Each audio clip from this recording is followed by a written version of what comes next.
The day before Thanksgiving in 1971, a man identifying himself as Dan Cooper bought a plane ticket from Portland to Seattle. He hijacked the plane, claiming he had a bomb in his briefcase and demanded $200,000 and 4 parachutes. He jumped out of the plane with the money and the bomb somewhere over the Pacific Northwest, never to be seen again. The FBI claims to have investigated over 1,000 people, including dozens of deathbed confessions. In 2016, 45 years after the hijacking, the FBI suspended its investigation of the case. While the FBI is no longer looking for DB Cooper, there is a community of people who are trying to solve the case on their own. Welcome to the Cooper Vortex. In this episode, we're lucky to have an Ole Miss grad back on the show. My favorite criminal defense attorney in Jackson, Mississippi, Ryan Burns.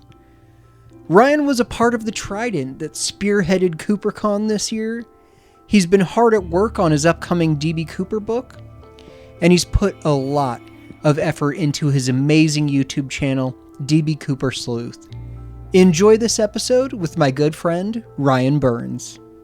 All right, Ryan, let's just start by, I just want to say thank you for everything that you and John and Chris, or John Limbach and Chris Cunningham did at CooperCon. It was fantastic. I had a great time. I was proud to be a part of it. How do you think it went? Oh, I think it went amazing. I mean, this was really academic. It was kind of a, not a slight on the past CooperCons, but in the past CooperCons, we had some kind of paranormal things every now and then, or conspiracy panels. And that's just not, I don't think that's the vibe that most people who go to CooperCon are wanting. And so really, we turned it into the DB Cooper, it's what's now been renamed the DB Cooper Conference. We thought that we should have added, CooperCon could mean anything, really. If you read that in the paper, you wouldn't know what that meant, or read it online, you would just CooperCon, if you weren't a fan. But DB Cooper Conference, or DB Cooper Con, as we call it now, is now the name for it. So, but I think it went well. I mean, the attendance was good, especially because we had to throw it together short-staffed and kind of quickly. But that's a great venue for it. We had some great, really, I think that we had the best slate of guests so far at any Cooper conference. When we had, obviously, Bill Mitchell was there, of course, but, we had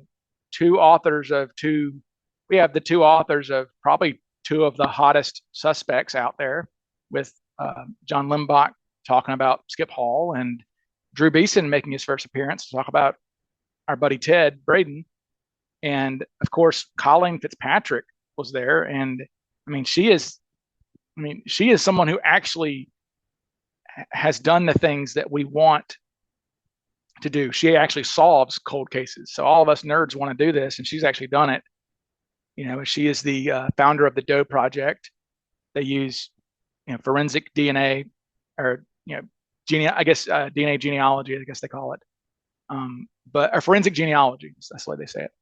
And she does that. She was there. She talked about how that if we ever find, basically, she kind of she threw some cold water on a lot of people who think that we can get DNA from anywhere else other than the hair, and that's kind of where have been for a couple years now. That's why I don't ever talk about the hair, because that's really it. The tie is completely contaminated. Beyond belief. There's 3 profiles on that tie that they recovered in the early 2000s. And it's like, if you have 3 profiles, then you basically have no profiles, because you don't know which. Obviously, you've got more than one, which means there's other profiles. So how do you know which one's Cooper, or if any of them are Cooper? It just complicates things, right? So, and they're partial too. They're just terrible. In fact, millions of people, the way it's explained, a lot of people get confused about the DNA in this case, but Colleen Fitzpatrick really explained it well, that these profiles that were recovered, it was 1 major contributor and 2 minor contributors. So 3 profiles were recovered from the DNA in the early 2000s off the tie. And they're so partial that millions of people, you or I, could share DNA with, basically there would be a false positive.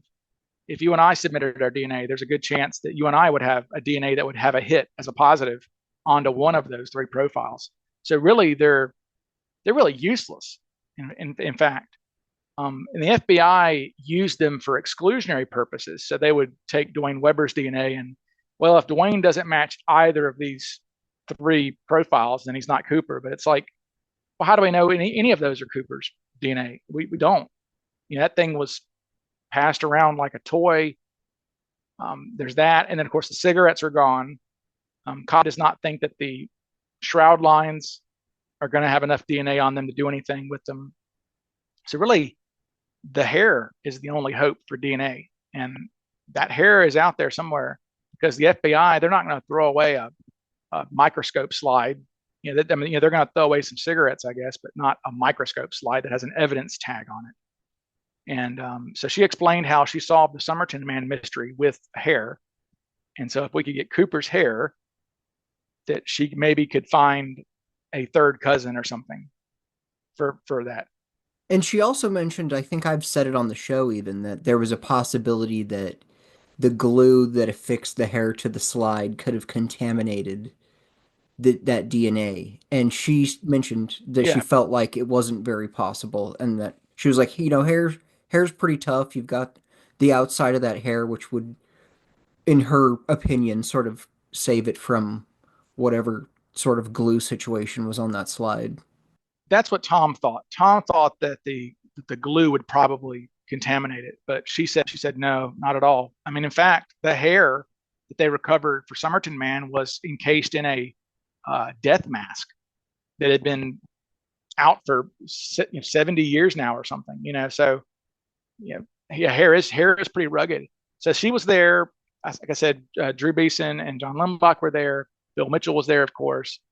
John Detler, one of the original case agents he was literally, when the Cooper investigation began, the assistant special agent in charge of the Seattle office, a guy named Paul Bibler, assigned three guys to be Nordjack agents, and that would be Charlie Farrell, Don Steele, and John Detler. And John Detler is the only guy, from that era who's really still around. There's another agent named Robert Furman who's been in some documentaries. He assisted a little bit back then, but John Detler, his full-time job for a couple years was Cooper, which is a marked difference from someone like Larry, who, when Larry had the case, it was a hobby case. It was just something that they said, look, you can work on this on your off hours, but don't spend any company time on it, right? Whereas Detler, his job was DB Cooper for several years. So it was nice to have him there. He was on the sled test famously. He was down with the Army guys. He talked about how he got to sleep in a hotel every night, but the poor guys in the Army had to sleep in the snow, and they felt bad for the Army guys. He was there for that. He was there the night of the hijacking. So that was cool. So we had him, and we had Professor Karen Humes was there with a cool path map that is really interactive. It's online now. You can go find it. And this map, they did an overlay of 1971 aerial photography over the current, like Google Earth essentially. And so you can They swipe did back and aerial forth and see. photography over aerial. That's so Yeah, awesome. yeah. In 1971, you're able to look at this map and see, okay, if Cooper jumped at Battleground back in 71, you can say, well, actually Battleground was pretty wide open back then. So, that's kind of one of the things is we always talk about where Cooper jumped. He didn't jump in a bad spot, really. I mean, in fact, he jumped if he did know where he was jumping, which is a big question. But if he did, then he jumped in a pretty good location because he's jumping far enough away from civilization not to land on a cop car at a four-way stop when he comes down, but he's also landing, close enough to civilization that he's not in the wilderness like you always see on the TV shows, right? So he's in a real sweet spot where he's close enough to escape, but not so far away that he's, like that. So it was good. And I'm trying to think what else we had. We had a disturbance there. Of course, we had somebody was very zealous. Someone was zealously advocating for a suspect, which was fun. We won't get A into new that too much. suspect. A new suspect who actually, you know what? What's funny about it is once I looked into the guy, I'm like, okay, I actually do like his appearance a whole lot, but he seemed to be well to do a little bit. I don't have a rich kid, so I don't know why a rich kid. I mean, this guy he was a glider pilot, which was really daring in those times, and they did wear parachutes. In fact, I have a photograph of this guy wearing a Navy backpack. Okay, he's wearing an MB6 in the cockpit of one of these things. So, he not the worst I mean, certainly not the worst suspect. In fact, I mean, a high tier suspect, honestly, just because of his knowledge and you know, I guess he would be the suspect. We've never had the straight up adrenaline junkie suspect, right? We've That's a got good point. yeah, Outside of military, because that doesn't really yeah, count. That's part of your job. But yeah. yeah, that's a Just good point. just a straight up guy who, when they're like, oh, he just wanted to do it because he wanted to do it, right? And we don't have one of those guys, and this guy would be one of those guys because he was kind of well to do, and I'm really yeah, still hopeful that I'll have her on the show. yeah. I mean, I hope she would, and we tried to bribe her on stage. I was like, look, if you'll just chill out a little bit, I'd love to have you on my show, and I told her, like, if you've got an audio recording of a confession, everyone in this building would love to hear it. But like right now is not the time or the place. In fact, and I said, look, you can try to play it for 150 people here, or you can play it for thousands on my channel or Darren's show. And she didn't seem to understand that. But hopefully we'll have Ron. But no, her suspect is not. He would be younger. He would have been maybe 36 or so at the time, which isn't crazy, I guess. But um, there is a photograph of him. I'll say there is a photograph of him wearing sunglasses that kind of sent a chill down my spine, because he kind of does look like my vision of Cooper a little bit. And I'm like, okay. So, but that's text another day. All right. Other than obviously our favorite part of the whole thing was the happy hour, but Mm. inside of the conference, what's your favorite moment? I'll tell you mine to give you a second to think of yours, but for me, my favorite part of the whole thing was when we had the skydiver panel and we had Mark Meltzer, who is just, he's been skydiving for 50 years and knows the ins and outs of everything in the community. And we had Lee Gossett, the smoke jumper, and Mike Davis, the paratrooper. And Yeah. when I asked the three of them, what are the odds that Cooper was a no pull? And all three of them said zero. There's a Yeah. 0% chance that he's a no pull. Well, and that's true. But yeah, I mean, it's just like, that's what and Mike had the great line. He was like, well, all you have to do is pull the ripcord and you'll live. And you only have the rest of your life to find the ripcord. So, Yes. which is a funny phrase. I guess I would say that for me, I really liked the Drew. I enjoyed seeing Drew give a presentation on Braden in person, because Drew's never really done one of these things. So I would say for me, I think that was probably my highlight, is just listening to Drew. And Drew had a great, I busted out laughing in the back because Drew had a quote that I had not seen before from one of the guys who served with Ted Braden. He was describing Ted Braden, and I'll read it here. He put it up on the big screen. I'd never heard this quote. The guy said, "I did not like Ted Braden. He made me nervous. He would come into the club and I would switch my drinking hand to my left hand so I could put my right hand on my pistol. If he would have moved too fast, I would have instantly shot him dead. He was totally unpredictable." It's just great.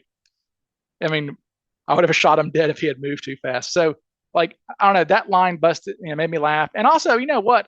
Limbach had a great slide too. John showed a photo of Skip Hall, photos that were taken on the same day. And depending on the angle of the photograph, his hair looked like the different hair in the sketches. So it's almost like the different descriptions you hear of Cooper's hair depended on the angle that someone viewed him as. And Skip's hair looked totally different depending on the angle you viewed him as. And I thought that was a really cool slide. And I'll say this, you're going to have some, John does share some things with me from time to time. And the Skip Hall stuff is going to get even more vortexy Oh yeah. very soon, like very soon. I'm very So much looking it's forward to his next book. yeah, it's I think it's called, I forget, it's like Who Was Skip, I think it's called. Yeah, I think it's Who Was Skip.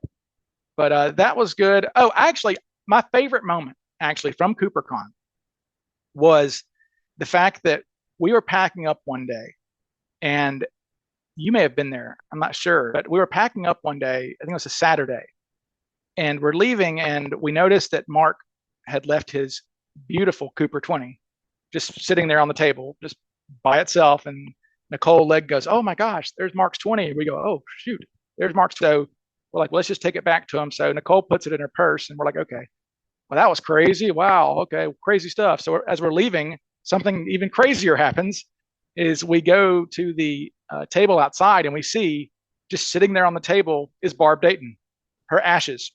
they the Foremans brought Barb Dayton's ashes to CooperCon and then left without her. They just left. So it's like, okay, we got to have Barb Dayton. So let's take Barb with us too. So Nicole, there's a great photograph of Nicole holding I saw Barb that Dayton, photo. Yeah. and also holding a Cooper 20. And just, Yep. so like, oh my God, we were just dying laughing. Like, of course, because if you just know Ron does seem kind of scatterbrained and aloof a little bit. So I can definitely see Ron just leaving Barb there. She'll be fine. I can just see him saying, she'll be fine. Absolutely. Man, it was so great to see the Foremans and Tammy there. Yeah, they're truly like the best humans The out nicest there. people of all time. Yeah, like no guile, nothing about them. They're just honest, good people. They're great. So that was great. And of course, the socials are great. It's good to go out and talk to people. And I haven't listened to your latest podcast, but Ron, the hydrologist, we got to talk to him at there, and him and Tom got to talk a little bit, and that Well, was you're not neat. going to like that episode because we just talk mad smack about you the whole time.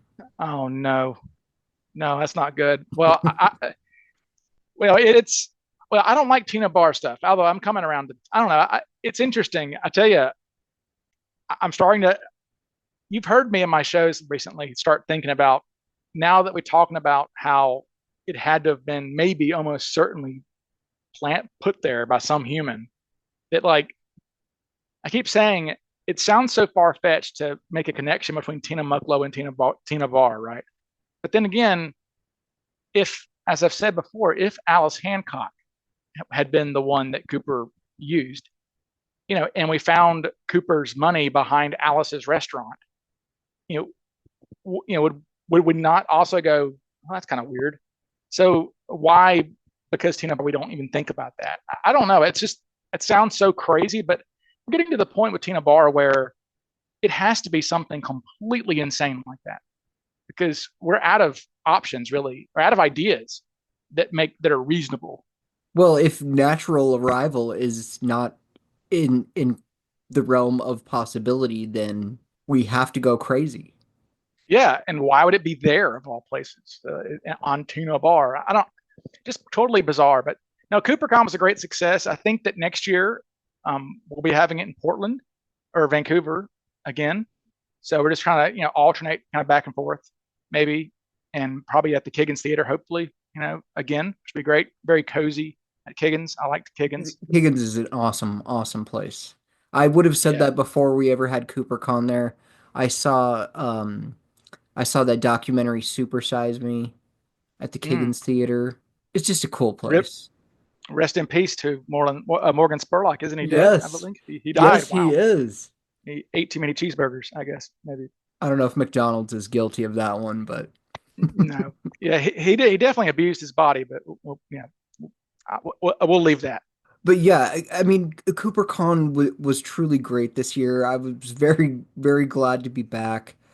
I had a great time. Maybe Portland. I don't know. I prefer Portland for sure. So or Well, Vancouver. and really, the thing about it is, there's actually, if you do it in Portland or Vancouver, I mean, even though the hijacking, I mean, really the only element of the hijacking, that happened at SeaTac. That's a in good Seattle. point. So everything else that all of the locations that we love and know and love are in that area. There's Merwin Dam, there's Ariel, Battleground, Orchards, Tina Bar, Heisen Store, PDX. I mean, all these things are there, and the Lion Inn, is where Dwayne threw his Oh yeah, bag the into Red the river. Lion. Yes, right. The Red Lion Motel. And all those locations are down there, really. So it's really more, that's really more Cooper country than Seattle, really. But we wanted it to be in Seattle because Seattle just seemed like a bigger market. But really, And the the Museum honest of truth, Flight had a yeah, 727 they opened up for us. There's a DB Cooper yes, statue there. yeah. So I mean, it's kind of both. I mean, even in the airport, they've got DB Cooper stuff like DB Cooper tours, and so really, I'm anxious to see what we can do with a full year of marketing this properly, because that really I never felt that it was marketed properly until, and so hopefully we'll be able to do that this year and market it the right way, to get more people. I'd like to have the those kids who do the YouTube channel, the adventure They're agents, adventure or agents. yeah, right, Boy, that like, would be a hell of a promotion, but then is that the audience that we want? yeah, that's true. That's true. We don't want to be it'd be like a Chuck E. Cheese at that point. It'd be a Chuck Right. E. Cheese DB Right. Cooper. If we were like, Although, hey, the adventure agents are making an appearance, then the audience is 10 years old. well, one of the things that we were kind of throwing around too is, maybe sometimes changing up CooperCon and really having more of a kind of almost like a festival in a way, where you've got speaker tents and things. You can go listen to Tom Kay give a speech, but you can also go do the wind tunnel there, or go get a beer at a food truck or whatever, just somewhere. We were looking at, and there's some like good locations where they have these sort of things near orchards. You just, and that would get more people to come because it's just something going on, almost like a hybrid between DB Cooper Days and the kind of more of the stuffy CooperCon sort of, kind of a hybrid to get everybody, so everybody can be happy. Because I think a lot of the, I'll call them riffraff, but a lot of the people who just want to go have a good time with Cooper, they're not going to go listen to a flight path lecture, right? Right. So it kind of, you can play it both ways if you do it the right. And I think we're going to try to do that eventually at some point. Yeah, I look forward to it. I will probably be attending all of them from now on. I hope so. It's just such a good time, and seeing everyone in the same place Yep. is is so crazy to just sit I with think, Bruce Smith and Chris Cunningham and yeah. then talk to And there's Tammy Mark, and Foreman and then yeah, talk to Pat. It and Tom K and Mark, and yeah, everybody's, yeah. it's great. Yeah, I like what the way that I believe Bruce described it in one of those shows, as the gathering of the tribe, Yes, which absolutely. is really kind of the way to say that. Really, that's the best way to say it. And it's like the one time that, like, a year that all your friends come together. It's a great time, and I look forward to it. I mean, I don't think, I mean, I can't imagine ever missing one in the future, because it's just a good time, such a good vibe. And Drew Beeson especially, he he was just, he still is singing praises about it. If you listen to Drew's shows online, he just still raves about how, what a great time it was. And it really, because yeah, I'm just glad that I'm really glad that Drew came, because Drew's one of my really good friends in the Vortex, and I'd never met Drew before. So for him to get to come to one was really special, and hopefully he'll come again. And hopefully next year, I mean, I know that next year I'm really going to try to get Rob Hetty to come, because we've had McNally already, and Hetty's the only other person who's alive who did this. And he's not averse to the Cooper community, because he was there at the 2013 Cooper Symposium. In fact, I believe Bruce Smith drove him around. So Rob is not like opposed to the community, just like McNally. If you go on Facebook, people can tag McNally, hey Mac, why did you do this? And he'll come and respond, which is just great. I mean, what a great resource. I mean, I just think about McNally, just what a great resource he is and what a good dude he is. I can just say, hey, did you did you drink anything or eat anything on the plane? He asked Mac, and because Mac was on the plane for about 12 hours actually. Cooper's only for about 5. He goes, no. He goes, I didn't drink or eat anything after the hijacking started. And I said, well, why? He goes, I didn't want to be drugged by any of them, or I didn't want to even take that risk. And we know that Cooper had the same thought probably, because Cooper declined every time Tina was like, do you want something to eat or drink? He said no. And he was probably thirsty, but he just didn't want to take that risk. I don't think it wasn't worth it to him. So that's kind of cool. Or the fact who's that the copycat that got drugged? That was oh man, the one, was it Glenn Tripp? Glenn Tripp, who eventually he was drugged his first time and they killed him the second time, sadly. He was mentally disabled, I think, and a little bit. And they ended up they got him off the first time with the drugging him, and this I want three cheeseburgers and a Head Start was his final ransom demand. Went down from like 350 grand to 3 cheeseburgers and a Head Start in a car. Yeah. So then, but he tried it a second time, and what's really tragic is if you talk to Dorr Roeder, who was there at the time, the FBI agent, he was talking to him on the phone when it happened. They realized, oh, it's Glenn. It's the same guy. Because like I said, he was a bit slow. And they said, oh, no, it's him again. But by the time they realized it, like right around the time that they realized, oh, we're dealing with this guy, he's homeless, basically. The FBI came in through the cockpit and shot him, killed him.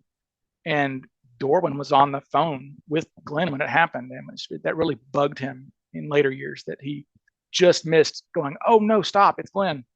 We know this guy. He's not a problem. And we don't need to kill him. And it was too late. And I think he was only like 21 or 22. So, but that sort of thing is why we talk about, Cooper is not a victimless crime. Cooper may have been a bloodless hijacking, but the children of Cooper, essentially, a lot of blood, a lot of deaths happened because of Cooper. McCoy, I don't think McCoy would have been killed in a gun battle with the FBI if not for Cooper. I mean, Glenn Tripp probably wouldn't have been killed. There were 2 Bulgarians who were killed in San Francisco doing a copycat hijacking. A passenger was killed in one of these copycat attempts. So it wasn't bloodless. He was a villainous guy. I know a lot of the audience don't like to think about that, but he was a selfish person. I don't think a good person would threaten to kill people for money. At least that's not my definition of a good person. You square. I know, I'm a nerd. All right. Yep. CooperCon was great. Now, DB Cooper has been in the news quite a bit recently. It also, the word DB Cooper, or the phrase DB Cooper, trended as high as number 12 on Twitter, which blew my mind. When I saw that, I just completely freaked out. I was like, I can't believe DB Cooper is trending on Twitter right now. For all the wrong reasons. It's not the right reasons. No. I have to say this to you, Ryan. I watched the new Dan Greider doc, Deep FBI Update, I believe it's called. And as the star expert presented in that show, you don't agree with the conclusion that Richard McCoy is DB Cooper? No. So basically, aside from if you have any, I think Larry Carr is the best example for somebody who. Wait, I got to stop you right here. For anyone that is not paying attention to this news story, can you please enlighten us on what is in the news right now? Okay, so back in September of 2022, Dan Greider somehow found himself stopping by McCoy's grave in Cove City, North Carolina. I don't know why he was going to visit McCoy's grave. He was there. And he somehow, I guess, started talking to the person who lives there. Now, this farm, where McCoy is buried, is his deceased mother's property. It's her land.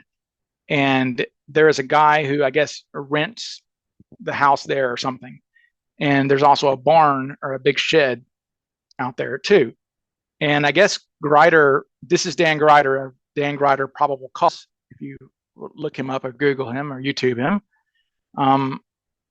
Dan Grider, who has been a McCoy guy for a while, he, I guess, started talking to this guy who lives there and said, "Hey, can I go look around in this barn?" And he says that after a 4-hour search, I don't know how it takes 4 hours to search a shed, but after a 4-hour search, he finds a parachute container and immediately proclaims it to be DB Cooper's parachute. As soon as he pulls it out of the box, this is DB Cooper's parachute. He finds a canopy, and this is all on film. He's being filmed while this happens. There's cameras rolling, so he pulls this parachute out and says, "Oh, this is DB Cooper's parachute." He says, "We've solved it," he announces to the camera. Then he finds a canopy and looks at it and says, "This is the canopy that lowered Cooper to the ground." Definitive statements for sure. This is September of 2022. I believe he called Larry Carr, who wasn't interested at the time, because Larry Carr said McCoy is not Cooper, so whatever you found there is not related to DB Cooper. I believe he called Mark Meltzer, and Meltzer said, "Well, I don't think that's Cooper's parachute either." So I don't know what he did with it for a while, because he puts out a documentary in November 2022 showing this parachute off, showing his parachute find. Then what was apparently the second doc called? It was, the first one was Deep Family Secrets. The second, I don't even know, something. I can't remember what the second one was called. Then number 3 is, it might have been Deep FBI Secrets, maybe the second one. I'm not quite sure. I have to look it up. But anyway, that came out in November 2022. The Cooper community immediately, within 5 minutes, debunked this parachute that he found as being Cooper's parachute. Didn't take long at all. The drop zone, I posted on the drop zone literally within an hour of its release. We will get into that later, why it's not Cooper's parachute, but we knew right away that it wasn't.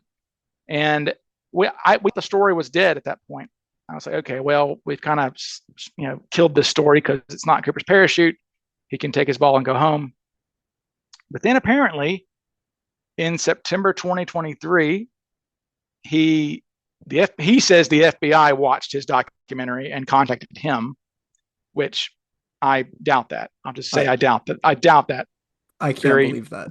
Yeah, I don't know. The amount of care that they care about this Cooper case so low, it can't even. It snakes slither higher on the ground than they care about the Cooper case in the FBI. They're not contacting anybody about it. So, but he says they contacted him and they wanted the parachute. So apparently in September of 2023, after having, I guess, DB Cooper's alleged parachute just hanging out at his house for a year, he hands it over to the FBI and they take it. And they did come out eventually to the McCoy to see where the parachute was found. And at that time, they did take DNA from Rick McCoy. They asked him for some DNA and he gave it to them.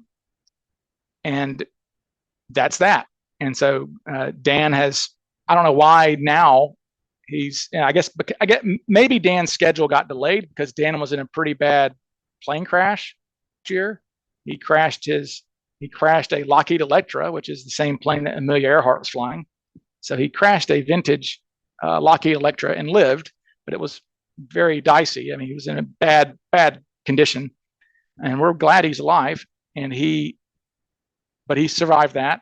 So I think that may have delayed him. But now they come out now, and essentially he's just saying that this is DB Cooper's parachute, and because the FBI came and took it, that's a victory to him. That proves it. And you're able to sell this story, and that's what he's been saying, is that, hey, the FBI came and took this parachute, which must mean that they think it's legitimate or something. And they asked for McCoy's DNA, so that must mean something. But I don't think that means anything except FBI agents doing their due diligence. And he's publicizing that. When I said if a parachute was found in any suspect's place, the FBI would at least come get it. and Well, look if at I it. called the FBI right now and I said, "Hey, I found this blanket at my house. I believe it's related to the Zodiac killer," there's a good chance they're going to come take it. Sure. I mean, Whether or that's just, not it has anything to do with it, someone will probably show up. yeah. So John Detler explained this. This is one of the benefits of having a guy like Detler at CooperCon, because he explained that, you know, we joke a lot when we go through the FBI files. They documented everything. I mean, there's the famous one that I love where a guy calls in and says, "Hey, one of the jury members on last night's Perry Mason episode Oh, I looks thought like it the was sketch." Matlock. Is it Perry Uh, Mason? yeah. And so they write a report about this guy. They're like, "Well, we don't know what episode it was, or whatever." And of course, an agent scribbles on it, do not investigate. Like, okay, this one's a bit much. But as Detler said, though, it doesn't matter. You know, when you have run out of leads, the FBI at some point very early on ran out of the ability to generate their own leads where they could go investigate things themselves. So almost the entirety of the Cooper investigation was agents waiting for the phone to ring. And then they would go and investigate whatever the phone call was about. So because, as John Detler said, you just never know. It doesn't matter, the person might sound crazy or not. You never know. Right. And you can't just dismiss them, right? Because what else do you have? Because I mean, you're not going to like run the risk of missing the actual guy, the killer or whatever, because the person on the other end sounds like a weirdo. So the FBI files are full of lengthy 302s where they're describing going out and talking to a guy who called them. And there's one recently where a guy he called the FBI and he was like, "I have some information and I want you to call me back, but when you call me, I want you to, I want when you call me, when I answer it, I want you to tell me that my bread has been baked and is ready to come be picked up." And so this is in the FBI. They're like, so we had to call him and say, "Hi, Joe, your bread delivery is available," or something. And like that was the clue to come into the office, or it was just something. And they did all these things. There's a story of a guy who called Ralph Hemmelsbach and said that he had invented a machine that could a magic wand that he could wand over something from Cooper, and it would let him know where Cooper was. I'd love And to talk to Ralph, that guy. yeah, well, I think he's dead. His name was Alman DeGraw, actually. But he shows up, and Himmelsbach, he tells Himmelsbach, says, "Okay, I'll meet you in a public park. Okay, I don't want you coming near our office, but I'll meet you in a public park." And Himmelsbach goes out there, and the guy says, "Hey, bring something from the plane that Cooper would have been near so I can wave my magic wand over." So Himmelsbach brought a flashlight that his daughter had just used for a sleepover, and he brought it with him, and he handed the guy the flashlight, and the guy, he hovered his wand over it and said, "Oh, I need more time with this." And Himmelsbach said, "Sure, you can take it home with you." And he's like, "Well, I never saw the guy again." But you just you never know, and so you're just going to investigate every lead. So yeah, the FBI have said we will only spend resources if you call us with a parachute, a body, or some of the money. That's it. Whereas back when Larry was on it, he would get tips and things and he would look into it sometimes. But like they have a hard rule: body, money, parachute. And I mean, if you find a parachute in McCoy's belongings, then okay, we'll go check it out. And as far as getting DNA from Rick McCoy, that's not exceptional as far as I can tell, because that is an open lead. What I mean by that is that back in the early 2000s, they developed a list of suspects who they wanted to collect DNA from just to cover their butts, right? And it was guys like Sheridan Peterson, Fred Catalano, Jason Langseth, Richard McCoy. And they got DNA. They found Langseth outside his house smoking a cigarette. And he was like, "Sure, I'll give you DNA." Gave it to him. They sent Mary Jean Fryer famously to go hang out with Sheridan Peterson, and she got his DNA. They never got Catalano's DNA that I know of. I don't know if they couldn't find him or what, but they did try to get McCoy's. Obviously, the McCoy family were, they find them. So, but what's interesting is that the Seattle agent, because it's going to be a Salt Lake City agent who goes and tries to collect DNA from the McCoy family, because that's where Karen McCoy was at the time, the widow. And the Seattle agent says, hey, be careful though, because we did kill her husband in 1974, so she may not be happy to receive a call from the FBI. And sure enough, about a week later comes the response from Salt Lake City going, oh my gosh, yeah, I called her. And she said, hey, it's not my problem that you guys can't solve a 30-year-old hijacking. And she hung up on us. So, there was an outstanding lead to collect McCoy DNA. That's just in the files. So also, that's the right answer by Karen McCoy. Yeah, it's not my problem. It is and the right answer. Maybe if she wasn't religious, she would have told them to go F themselves. Yeah, especially, yeah, I agree. Especially because, I don't think we know for a fact that it's in the FBI files from the 80s when Calamay wrote his book, who was a former special agent out of Salt Lake City. Is that the proper way to pronounce his name? Calamay, yes. My understanding. I watched a Would you bet $20 on that? Yes.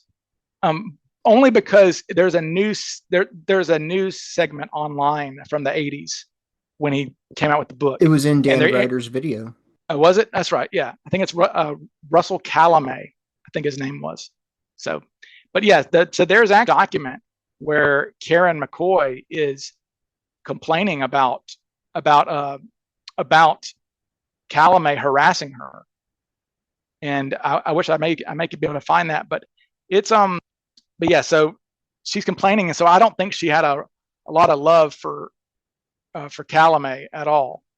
How can she have any love for anyone in the FBI when her husband, whether or not he was deserving or a good guy, gets shot in her living room in front of her? Right. Well, no, it wasn't in front of her. It was actually in Virginia Beach. He had never made it home, actually. And that, in fact, so here is I'll read this for everybody. This is the 302 from 19. It says, on January 24th, 1986, Karen McCoy, the widow of Richard Floyd McCoy Jr., contacted the Salt Lake City office of the FBI and was quite upset that the entire issue regarding her personal background had been brought up by a newspaper, and specifically her involvement in the hijacking, which is talking about her involvement in McCoy's hijacking. She stated it was a dark period in her life, and she had hoped to put it behind her family. She stated that her 2 children would not even attend school since that article appeared. She stated it was her opinion that in no way was her husband identical to D.B. Cooper, and that although the paper stated that Calamay had conversations with her, she could not recall speaking with him at all. However, she did state that she did talk to a probation officer, that'd be Bernie Rhodes, during the pre-sentence report on her husband, and that if that individual was Calamay, she would have spoken with him at that time.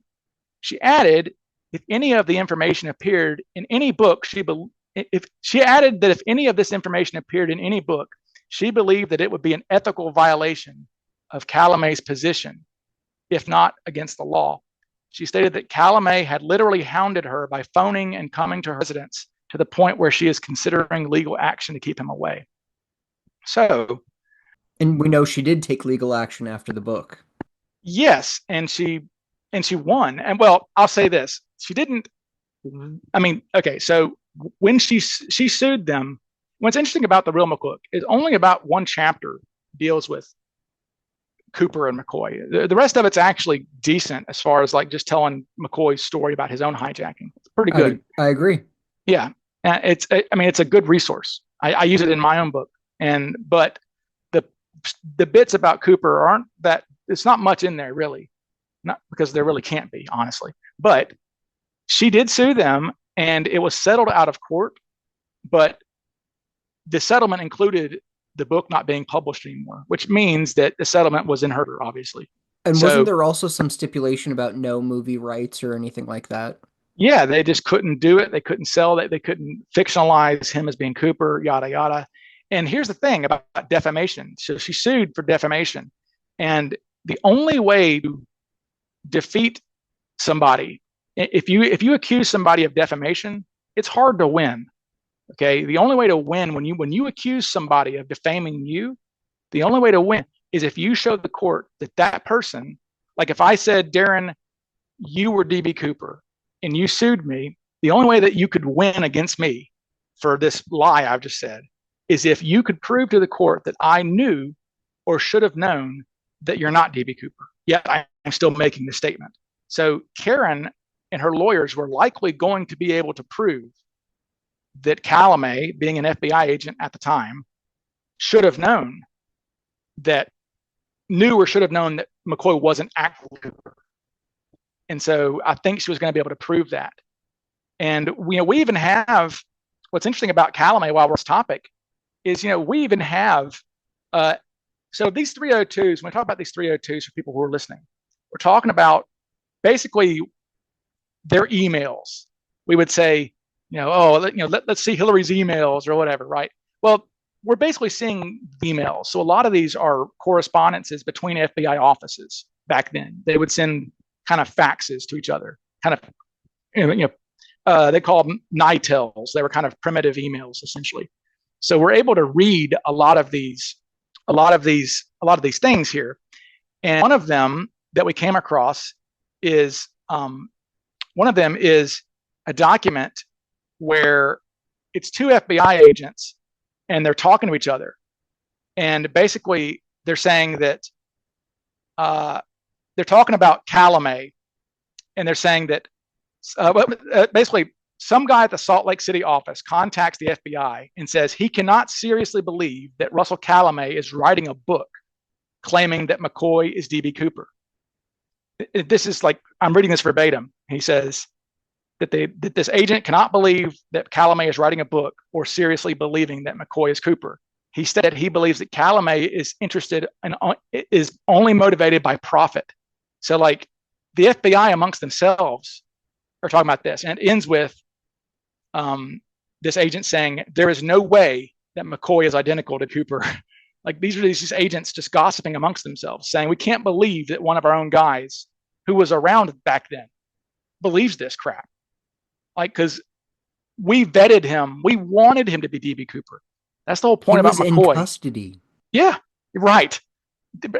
Like within a year of the hijacking, Cooper's hijacking, he was there. So I mean, like he was right there. They literally could have brought Tina Mucklow to look at him in person if they wanted to.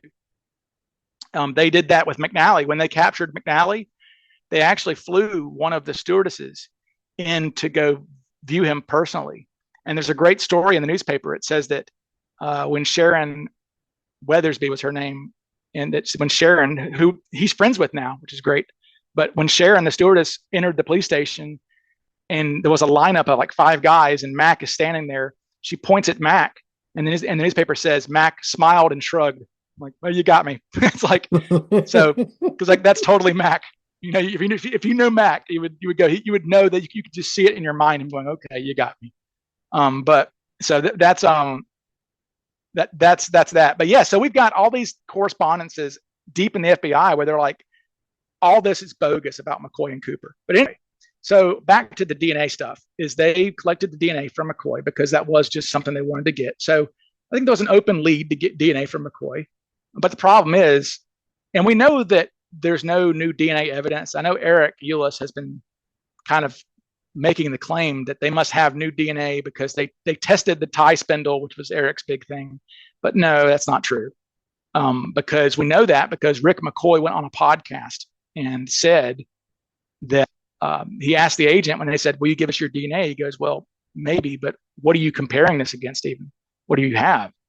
They said, well, we just have this old stuff from years ago on the tie. So he's describing what is in the CODIS files, which is from the early 2000s. Those three partial profiles. And again, we don't even know if it's unlikely any of that is Cooper's, in my opinion, anyway. But so Dan Grider has made the news because for some reason he has come out saying it's DB Cooper's parachute, and because he gets to go on CNN and say, well, the FBI came and got it. Oh, the FBI came and got it. Well, like I said, that doesn't mean a damn thing, really. It's not an endorsement. That's the thing that people don't understand. It's not an endorsement of this parachute. So Dan, as the story goes, Dan, I'll just say it here on your show. I don't know when it was. A few months ago, I guess Dan contacts me and says, "Hey, you're kind of people are talking. You've got the Cooper channel and everything on YouTube because you are featured prominently as I want to say the leader of the Cooper Vortex is right, self-proclaimed in yes, self-proclaimed Dan Greider's Part 3. Yes. So he contacts me a few months ago and says, "Hey, will you come on my show?" And I'm like, "Well, I knew his reputation, but I had never met the guy. I haven't talked to him, and I will give anybody a chance. I'm decent like that, I guess." I'm like, "Well, I'm not just going to judge you by what other people say." So I gave him a chance. I said, "Okay, Dan." He seemed friendly enough. He said, "I just want you to come on for 10 minutes. You can plug CooperCon, you can plug your YouTube channel, and just tell me where we are currently in the vortex. Bring a list of suspects. So I want you to read off this list of suspects." And I'm like, "Okay." And I'm a litigator. I've done courtroom stuff. I can handle myself in right. Debates. You're not afraid of a debate. Not at all, and especially when I know I'm right, which I was. And so I go on there, and it wasn't a live. I thought it was going to be live, but it wasn't. It was recording.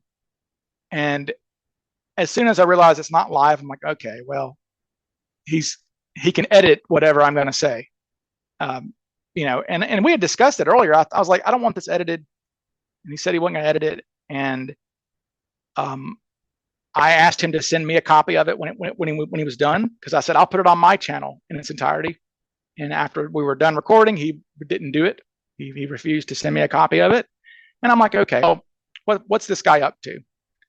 And so sure enough, he spliced my interview with him to hell and back and kind of made me look stupid in the show, made me look like some jerk. And even like, what offends me about it isn't that, because everything I'm saying is accurate, honestly, because I'm not lying. There's nothing I'm saying that's wrong in there. But the thing that bugs me is he says a self-proclaimed expert. And if I know for a fact that he mentioned that when we were interviewed, and I'm going to be humble. I was like, look, there's lots of other researchers like myself. I'm just one of many. And if people want to call me an expert on this silly case, then they're free to do that. Yeah. So I did not self-proclaim anything. I'm just going to say, like, as I'm not the world's greatest interviewer or anything like that, but I've done a couple of interviews, and the way he puts you on the spot, like, so you're one of the smartest people about DB Cooper, right? It's like, what are you supposed to say in that? Like, right. You're either trashing yourself to be humble, or you're like, yeah, I'm the top dog. It's right. Yes. You wouldn't put someone in that position. So tell me why you're the number one DB Cooper guy right now. Like, yeah. And I'm like, okay. I was like, if people want to say that about me, they can, sure, whatever. And so I go on, he goes, well, tell me what's going on with the vortex. I've been out because my plane crashed. And then like suddenly the whole thing pivoted like instantly. It was like, the mask came off. He's like, oh, well, here's what you don't know. Guess what you don't know. This case was solved by me, and the FBI know it. And you're going to find out real soon, the FBI. And I'm just like, okay, Dan, all right. I'm like, I get what's going on here. I was like, okay, this is about the parachute. He's like, oh yeah. And, and I was like, well, I think the case agent, he's probably just doing his due diligence. He goes, oh, it's something else you don't know. The case agent is a woman. And I'm like, yes, I did like that moment where now you're sexist. You're sexist because you assumed the new case agent was a man. Well, what's funny is I didn't assume a damn thing. I know the current case agent's a man. Okay. So I'm just like, okay, sure. See, because Dan doesn't understand. The thing about Dan is Dan does not understand the way the FBI works. And most people don't. And I want to spend a little moment on this for people, is that the FBI is very compartmentalized. Okay. So like the DB Cooper thing is a Seattle case. It's their case. There is a Norjack.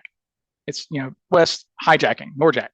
Saljack was McCoy's. That's the Salt Lake City skyjacking. So That's their office, right? NORJAC is a Seattle case and always will be, always has been, always will be, which means that any investigative prompts have to be approved by Seattle. Okay. So, for example, when Dan would have called the North Carolina FBI, they would have contacted Seattle to their case agent up there, to the case agent, and said, hey, man, we just got a DB Cooper lead. What do you want us to do about it? Right. And, Larry, of course, who retired in 2022, Larry's like, well, I would have just told him, well, it's McCoy. Then no, don't waste your time. But basically the current case agent is not very knowledgeable on Cooper, and because he doesn't want the case. Basically, they have run FBI agents who want the case. Ralph Hope was interested in it. He became the case agent. Eric Mueller was kind of interested in it. He became the case agent. Larry Carr was like, I'll take it. And then Curtis Ng had a passing interest in it, and he picked it up. But the current guy was assigned it. He didn't volunteer for it. He knows next to nothing about the case, really, other than, and the thing is, they don't have a database. We as investigators, people think this sounds arrogant or something and wrong, but it's not false. We have the same files they have. Now, our files are redacted sometimes, but it's mainly just people's names. Actual case evidence, things about the parachutes and things are not redacted. So we have the exact, there's not some extra file that they have that they're not releasing, right? We have what they have. And Larry's confirmed that. He's like, you guys have whatever we had. We just had a bunch of old files and folders, because it's 50 years old. And so I have a searchable database, so I can plug anything in. I can plug parachute into my database, and all 45,000 documents that are all the documents of the 45,000 I have scanned will pop up. But so the current case agent really doesn't know a lot, but he knows McCoy was a suspect. So sure, if North Carolina or Virginia calls and says, hey, we have DB Cooper's parachute, do you want us to pick it up? You go, well, sure, because why not? You're doing your due diligence. But Larry thinks that this happened in September 2023. Larry thinks that the current case agent maybe hasn't even looked at it yet. So that he doesn't even because the current case agent, he says, works with crime or like Asian gangs or something in Seattle. He's really involved in some really heavy stuff and just doesn't have the time to do this stuff, but maybe he has. But the problem is, if the current case agent is going to go look for parachute descriptions in the FBI files, he has to go sort through thousands of pages to find those files, where I can just type it in my computer and all of them come up, right? Because they're all scattered all over the place. So we know very instantly, for example, when Dan Grider pulls this parachute out of a box and shows it on the internet, we can pause the film and look at it. He put pictures of it on the internet. We can inspect it in detail. Let's talk specifically about the parachutes, because like you're saying, he posts every detail about the parachute. There's many frames of video. There's frames including the serial number and model of the parachute and of the canopy. Yeah. So let's start with, what do we know was DB Cooper's parachute, and how do we know that? Okay. So when he asked for his ransom demands, the person who was in charge of the Northwest Airlines office at the time was George Harrison. Not that George Harrison, but a guy named George Harrison who was working there, not the Beatle, but it was a George Harrison who was working there. So George Harrison's in charge of collecting all the ransom items. He goes, oh crap, where do I get parachutes from? So he calls a buddy of his named Barry Halstead at Boeing Field there in Seattle. And he goes, I know a guy, he's got parachutes. His name's Norman Hayden. He has a couple back parachutes. He's a stunt pilot. I'll call him and see if he can send those. And George goes, okay, well, we still need chest parachutes. So he calls Issaquah Sky Sports, the skydiving center. And the owner of the place, a guy named Lynn Emmerich, phone. Remember, this is in the afternoon. And they say, hey, we need 2 front reserve chest parachutes. He goes, okay, sure. Who's going to take this to, you guys. We'll send a state trooper out there. So a state trooper shows up, and Lynn Emmerich throws 2 crummy chest parachutes into this cop car. And one of them's the dummy, famously the dummy parachute, because Lynn Emmerich told a paper like the next day, hey, I knew I'd never see these things again, so I gave them crap. Just admitted he gave them crap. And one of them was even a non-functional parachute, but those are the front chest parachutes. Well, so Norman Hayden, the guy who owns the backpacks, they call him, and he puts the backpacks inside of a taxi cab in Kent, Washington, and sends them to, they go to SeaTac in a taxi cab. I often joke, I'm like, well, I wonder if they put the seatbelts on the parachutes for their ride to SeaTac. Well, I wonder if he buckled them in. But anyway, he throws these parachutes in there. But the parachutes, the main thing, but what we're mainly concerned about aren't the front chutes. We're talking about the back parachutes. I'm gonna use the term backpack. Okay, so not a school backpack. We call them backpacks. Okay, these 2 backpacks are emergency military bailout backpacks, which means that basically, if, say for example, a bomber, say there was a bomber of a B-52 was bombing Korea or something, and those guys had to jump out because they got shot down. This is what they would be. These were just emergency, single use, be lucky you have this at all parachutes. Like the no frills version of a parachute, basically the basic model of the airbag, essentially. So very standard. So you're just lucky you have one. Now, these were described as being just the very basic ones, which means that they don't have anything that if you get, so skydiving parachutes have these things called wells. Okay, Cape wells, if any of you watching, go watch my video, DB Cooper Sleuth on YouTube, you'll see Cape wells are these things that are near your shoulders that you can squeeze and pop off, and the whole thing just comes apart. The harness essentially pops off your back. Okay, and that means like if you're hung up in a tree, you can get down, or sometimes when parachutists land, if they're in the water, they want to detach all that crap, they can just pop these things. Well, those are called cape wells. Well, we know that DB Cooper's parachutes did not have cape wells because they were emergency bailout rigs. Okay, they did not have cape wells. They also, most importantly, did not have these things called D-rings.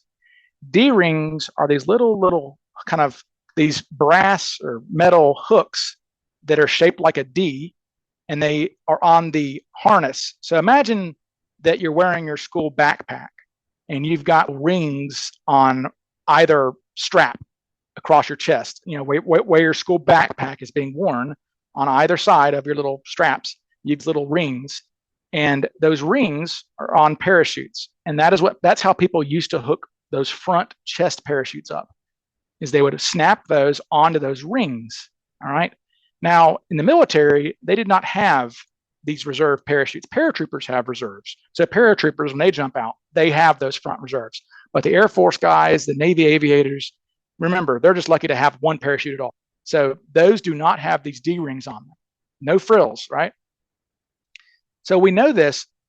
The reason we know all these things is because over the years, people would turn in parachutes to the FBI. Hey, I found this parachute in a park. I found it in a garbage can. And they would take these parachutes to a guy named Earl Cossey. Earl Cossey was a parachute rigger, which means he's like the guy who builds the parachutes. He's the guy who packs parachutes. He makes parachutes. He's just a parachute maker, essentially. Now, Cossey, back in May 71, made these 2 parachutes for Norman Hayden. There was a new law that went into effect that said stunt pilots had to have as many parachutes in their stunt planes as there were seats. So even though Norman Hayden flew alone, he had to have 2 parachutes at all times with him. So he went and basically purchased parachutes from Earl Cossey. So Earl Cossey made these basic, ring-a-ding emergency backpacks for Norman Hayden. So these parachutes are taken occasionally. We have hundreds of these files, really.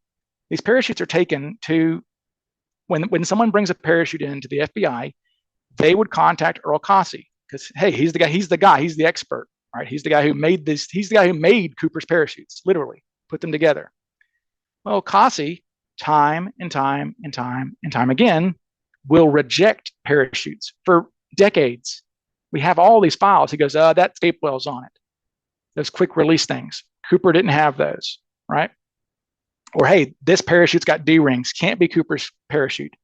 And this happens, I mean maybe 100 times, okay? And these are all on the files.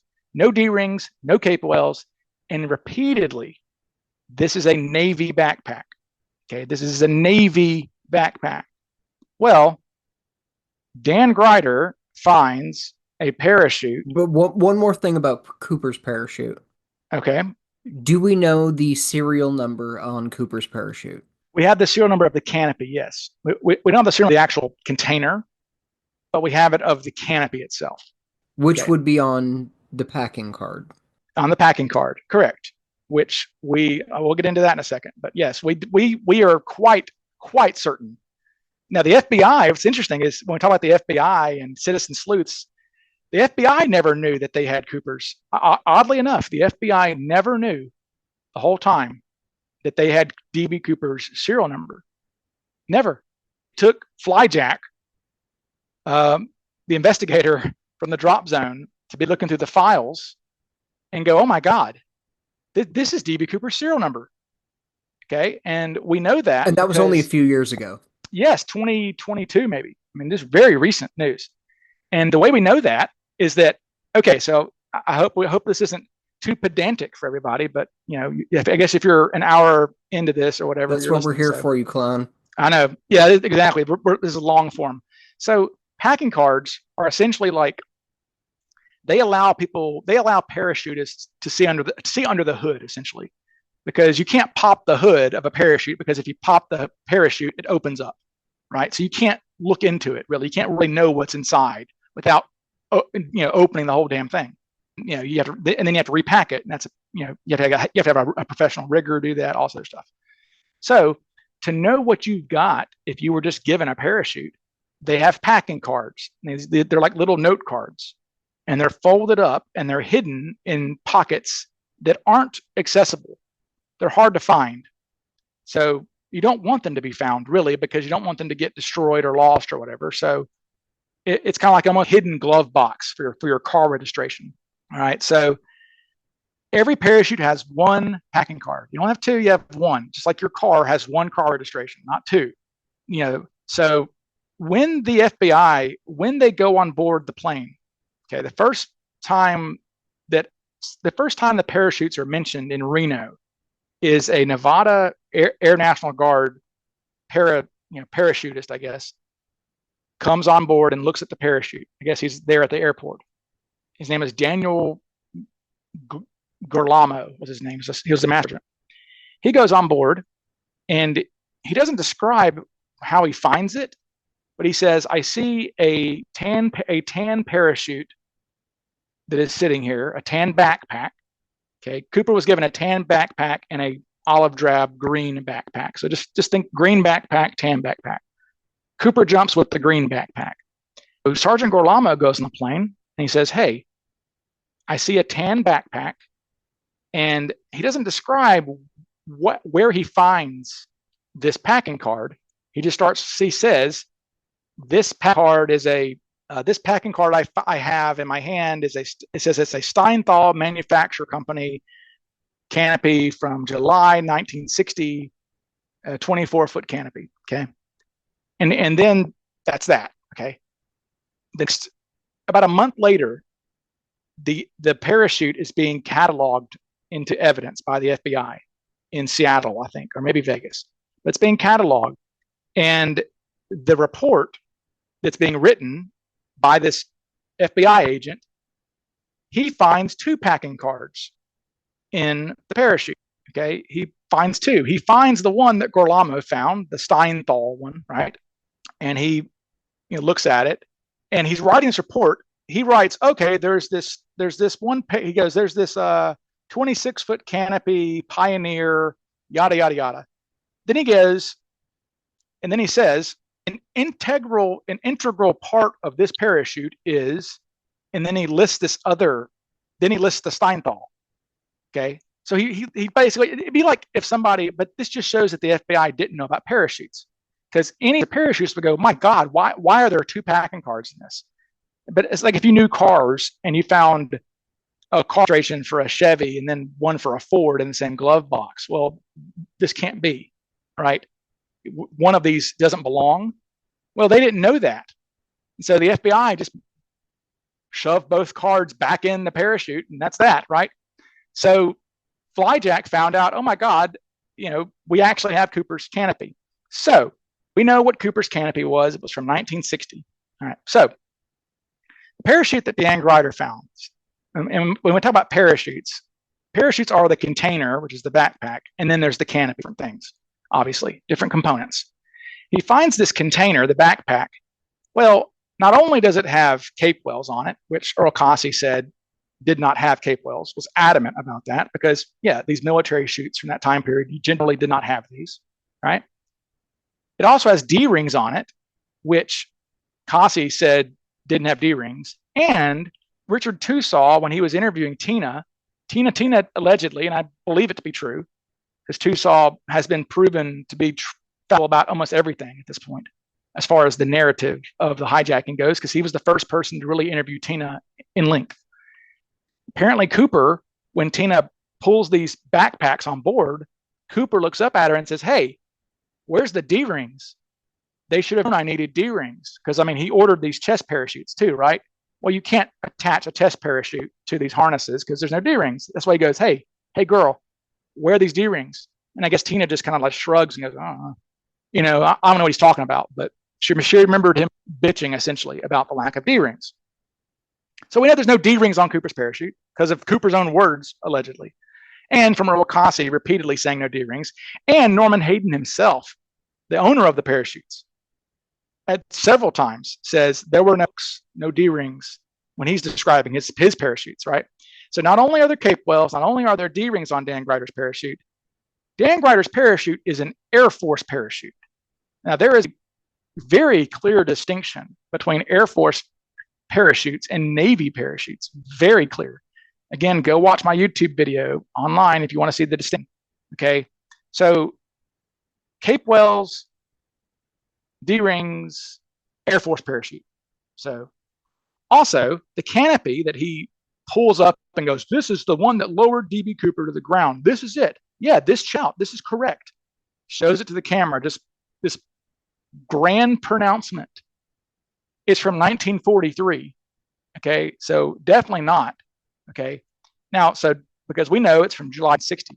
Well, we also know because of Earl Cossey, even if you don't want to believe that that is DB Cooper's serial number on that packing card from 1960, we have Earl Cossey rejecting a parachute at some point in the FBI files because he goes, no, Cooper's canopy that I put in there was ripstop material. Ripstop wasn't invented until the 50s. Okay, so even if you don't want to believe the whole serial number thing, Dan's holding a 1943 parachute, which is probably nylon or silk. And Cossey himself is saying, no, this, Cossey basically says, do not bring me a canopy that is from the 40s because the material that I packed into this parachute wasn't even invented yet, essentially. So just wrong. And basically Dan Grider, in his own words, his own description that he puts up multiple times in his documentaries to describe why this is DB Cooper's parachute, repeatedly quotes Earl Cossey saying it was an NB6, NB8, that means Navy backpack Model 8, Model 6. Well, Dan's own description is that it was a Navy backpack. He finds an Air Force backpack. So Dan is like, again, I think the best way to describe it for your listeners, okay, people might be, their heads probably spinning because I'm talking too fast, but like, let me break it down in the most basic terms here. Imagine that DB Cooper asked for a getaway car instead of parachutes. He's a getaway driver. Okay. He asked for a getaway car. And he doesn't, that's kind of the funny thing about Cooper is he just says, give me parachutes. Well, I mean, there's a wide range of parachutes out there.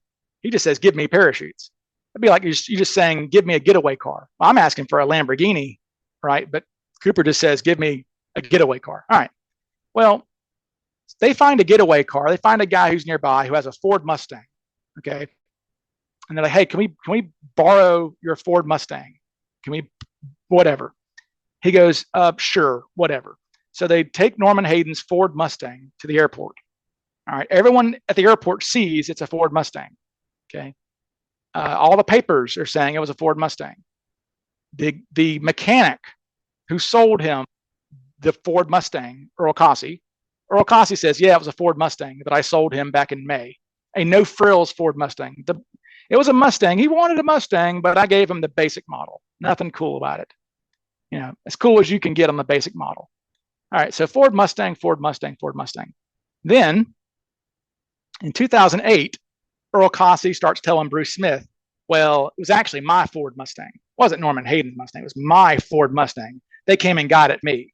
Now we know that's a lie because we have Earl Cossey in 71 telling the FBI, I was at home, basically, and these are Norman Hayden's parachutes that I sold him, 7 months ago or whatever. So we know that that's a lie.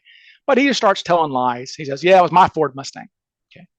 Well, Dan Greider goes and finds a parachute, and then Dan Greider goes and finds the getaway car. Let's say he finds this getaway car. Okay, he finds the DB Cooper getaway car in Richard McCoy's garage, Richard McCoy's mother's garage. Well, Dan has this graphic that he puts up saying, this is how it's described in the FBI records. It was a souped up Ford Mustang owned by Earl Cossey, and Earl Cossey modified it to have exhaust and nitrous oxide engines and all this other stuff, right? Totally modified Ford Mustang. Well, Dan finds a Chevy Camaro, okay? And so it's not even the same model. And yet he is proclaiming this Chevy Camaro to be the Ford Mustang getaway car. And even in his own videos, all the graphics that he has popping up say Ford Mustang as described by Earl Cossey in the same shot as a Chevy Camaro. Like, that is how preposterously wrong dander is in lay terms. Do you like that analogy? I do like that analogy as a car guy. But I will say, even if Dan Greider is unaware of like Flyjack stumbling across this file, because that really did make big waves in the DB Cooper world. I Yeah. say on the show all the time, I don't like to talk about parachutes because it gets so in the weeds and the details were a little loosey-goosey. Flyjack nails it home, and then again, I don't want to talk about it because then it's a very specific thing where I Sure. am again not qualified to talk about that. But I've known the entire time I've been into DB Cooper, NB6 no D rings. Yeah. That's That not. that has Yeah. been the public knowledge Yep. forever. NB6 no D rings. Yes. Again, that it was a basic model Ford Mustang getaway car. That is known in the community. That is not debatable. That is not anything that is worth debating. In fact, even when Earl Cossey started making up lies about the getaway car parachute, it's still a Ford Mustang, right? Just like it's still an MB6 when Earl Cossey starts making up lies. And Earl Cossey admitted to Larry Carr. Okay, Larry Carr. I did an interview recently with a newspaper with Larry Carr. Larry Carr was talking about Earl Cossey, saying, "Yeah, Earl Cossey used to tell lies to the media. He said he loved when November came around because he could just make up things. He liked playing fast and loose with the parachute description. Started claiming it was his own parachute or all this other stuff, right? But really, all the confusion that we had about parachutes, because you read the parachute chapter in Bruce Smith, and your head's spinning because like, what in the world? Because of all this confusion, because what is Cossey saying in 2008 is so different than what he said in the FBI files and yada, yada, yada. But basically, I came to the conclusion, if you just ignore everything Earl Cossey ever said to the media, he is entirely consistent. He never changes his story to the FBI. Never. Okay, in the files. It's always the same. These were Norman Hayden's parachutes that I sold him on May 21st, 1971. It was like a basic, it was two bottom rung military bailout parachutes that Norman Hayden was probably never going to need. We just gave it to him. Okay. We just sold them to him. He wasn't giving him his best stuff. No, he didn't, and especially wasn't giving him some Frankenstein modified, souped up nitrous oxide Mustang. I mean, it was just like he gave him the basic. This is a parachute. This is a parachute. Yes, I need a parachute. So when the Washington Aeronautical Commission comes by my plane, they don't write me a ticket. I just need something to put in the airplane. Okay, and so that's really and the confusion. So all the confusion about the Cooper parachutes can be explained away by two. One, Earl Cossie started saying a bunch of bullcrap later on. Okay, number two, FBI agents, Larry Carr, my guy, I like Larry, but Larry, again, parachutes take time to understand. Like it took me a long time to really get proficient with parachutes because that's not my thing. I don't know, about Boeing 727 schematics, but I have to learn these things for the Cooper case, right? To be, Yeah, absolutely. So like I had to educate myself on parachutes, and Larry had to educate himself on parachutes. And when Larry first took over the case, his first instinct was, I need to get this information out to the public immediately and let people know about the case, because that's how he handled bank robberies. Larry came from the bank robbery division, where when a bank robbery happens, you give as much information as you possibly can to the public, and somebody will say something. Somebody knows something. That was his approach on DB Cooper. I want to come out and put this out to everybody. Okay. Now, in doing that, he didn't really understand the parachutes at that time. Now, Norman Hayden, this all goes back. Norman Hayden, when he was describing the parachutes that he gave to the FBI that night, they call him at 2 a.m. We have this phone call at 2 a.m. to Norman Hayden. Wake him up. Hey, the guy actually jumped out. Oh crap, he did. Please describe the parachutes that you gave over. And we have Norman Hayden describing the parachutes. And when he's describing the tan backpack, he says it is a civilian luxury style harness. He's talking about the harness, like, because Norman, maybe he was overweight or something. I don't know. He didn't like, it was uncomfortable just wearing it in the plane because he had to wear it while he's flying. So they did modify. He had a kind of a better harness on. It had like a back pad and things. So he just described it as a civilian harness. Okay, remember the parachute, the pack, everything, container, backpack, it's all military. But the straps that he actually had to hook onto himself were civilian. But he just used this term. Is that the origin of why it was believed for so long that Cooper got a sport chute and a military one? 100%. Because I think, I mean, I think if you go back to the beginning of my show, I was even saying that, like, yeah, that's Cooper got a sport chute and a military chute. He had a choice, and oh wow, what does this choice tell us? He chose the terrible parachute. He chose the military parachute. Why wouldn't he jump with the Cadillac skydiver parachute, right? So yeah, so that is the origin of it. Is Larry Carr, bless him, misunderstood that to be a civilian parachute, a skydiving parachute. So when he talks to the media for the first time, he says Cooper was given a choice between a military parachute and a civilian parachute, and he chose the military parachute. He must have been in the military, yada, yada, yada, right? Well, that's not true. They were both now, and especially now that we can look at it on display at the museum, right? It was the first time we ever saw the parachute that Cooper left, the tan backpack, was when Bruce Smith went and talked to Norman Hayden and took some pictures of it. And then it ended up in the museum on display. And you can look at it and go, oh, this isn't some skydiving rig. This is a parachute from World War II. Just some crummy crap that Earl Cossie gave him. So really Cooper was given a choice between two turds and he just chose. And in fact, I think that the reason he chose which one he did is because the canopy, we know that Cooper looked at the packing cards. Tina describes him looking through the parachutes, and in Tusaw's book, even describes Cooper looking at note cards. He's looking at the packing cards, okay? So he wants to know what these are. And doesn't he describe it in Tusaw's book as looking at the parachute labels?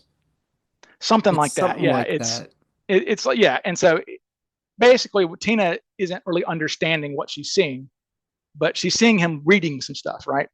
He's looking at the packing cards. All right. And clearly the fact that both packing cards ended up in the one that was left behind indicates that Cooper was like, I'll just leave this here. That he pulled, because it's almost like you're removing the license plate from a car you're stealing.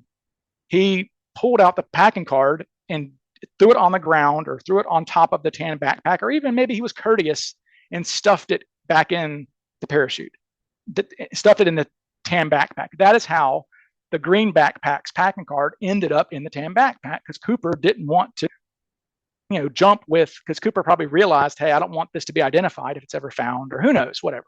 Yeah, or it was a simple mistake. They pulled it out of one and accidentally put it in the other. Sure, just whatever. Yeah. But the thing is, the green backpack had a canopy from July 1960, and the tan backpack had a canopy from July 1957. Well, he chose the newer canopy. Okay, so this whole idea that he chose the worst parachute, whatever, not really true. He actually chose probably the better one.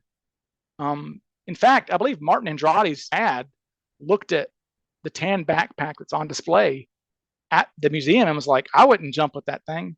Looks like crap, And so Cooper, so that's where all this parachute stuff comes from, about the civilian parachute.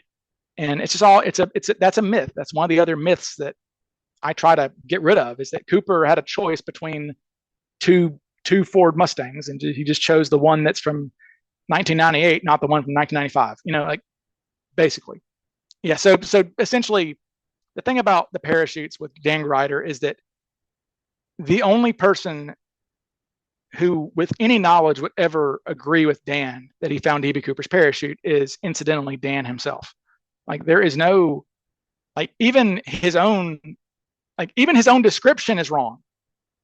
So if your own description, if you're claiming it's a Ford and it's a Chevy, then it's laughable, really, and that's how bad it is. He messed that up. So I think he got overzealous. What I think happened is, I think he found a parachute so Cossey did say, one of Cossey's lies to Bruce Smith, remember when we're talking about the car, it's like, oh, I souped it up, right? One of the lies about the parachutes was, oh, I moved the ripcord. So ripcords are usually on your left chest, because most people are right-handed, so they want to pull with their right hand. You reach across your chest and pull. Well, Cossey moved to the right side, to your right chest. Okay, so that's what he says to Bruce Smith. Not true at all. There is no way in hell Cossey would actually give Norman Hayden a parachute that wasn't the factory model, that was some crazy thing. He would just, well, so one of the lies is, I moved the ripcord to the right-hand side. Well, Dan pulls a parachute out of this bag, out of this box, and sees that it has a ripcord. The ripcord's missing, weirdly enough. He sees that the ripcord pout, where the ripcord would kind of go, is on the right-hand side, and goes, oh, this is it. This is DB Cooper's parachute. And that became the truth to him, I guess, because he found this weird parachute in McCoy's possession. I don't know why or how McCoy would have that, because my instinct was that, my understanding is that McCoy had his own parachute. Well, McCoy had his own parachute, and he carried it onto his own hijacking with him in his suitcase. And he had an altimeter on it that was set to open at a certain altitude, and it accidentally popped inside the plane.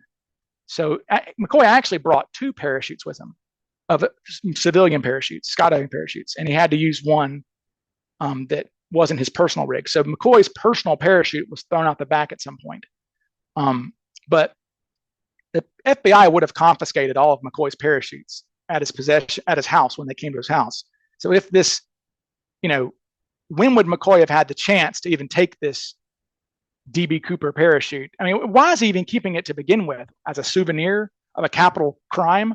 It's like, what is he, Jack the Ripper, keeping the liver of Catherine Eddowes or something? Like, you're keeping a parachute that doesn't belong to you as a souvenir? Yeah, but exactly. It's silly. And but I don't know why this parachute was found there. I'm not going to say anything I don't know. But bottom line is that there's no universe where that is DB Cooper's parachute. I mean, it's just not. So, And Grider, I think now he's going to come out with another video soon. Now that I have released my videos debunking this using the actual FBI files, now Dan, who was thumping his chest about the FBI being the heroes who came to claim his parachute, now he has to pivot and say, well, the FBI are a bunch of bumblers and they don't want this. You can't trust anything they say. And also,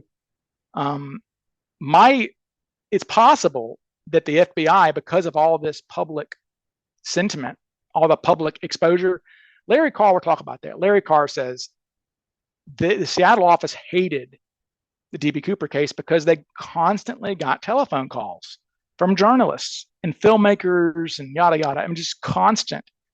Well, when you have a story like this that is international, it's in The Guardian, Dan's on CNN twice, like they've got to be flooded with phone calls. So Larry's like, I guarantee you, finally, the supervisor's like told the case agent, hey, man, you got to handle this. And possibly that case agent may have looked into it and contacted Grider or Rick McCoy and said, hey, that's not the parachute. So now Dan has to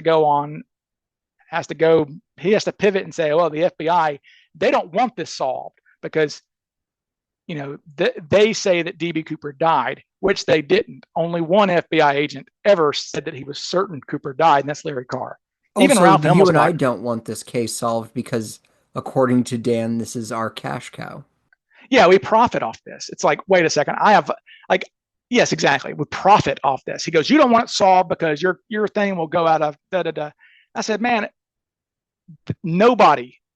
maybe nobody on earth wants this solved more than me. I spend so much time trying to figure this out. You know, like so much of my time in life is dedicated to this. That I don't want it solved is so preposterously stupid.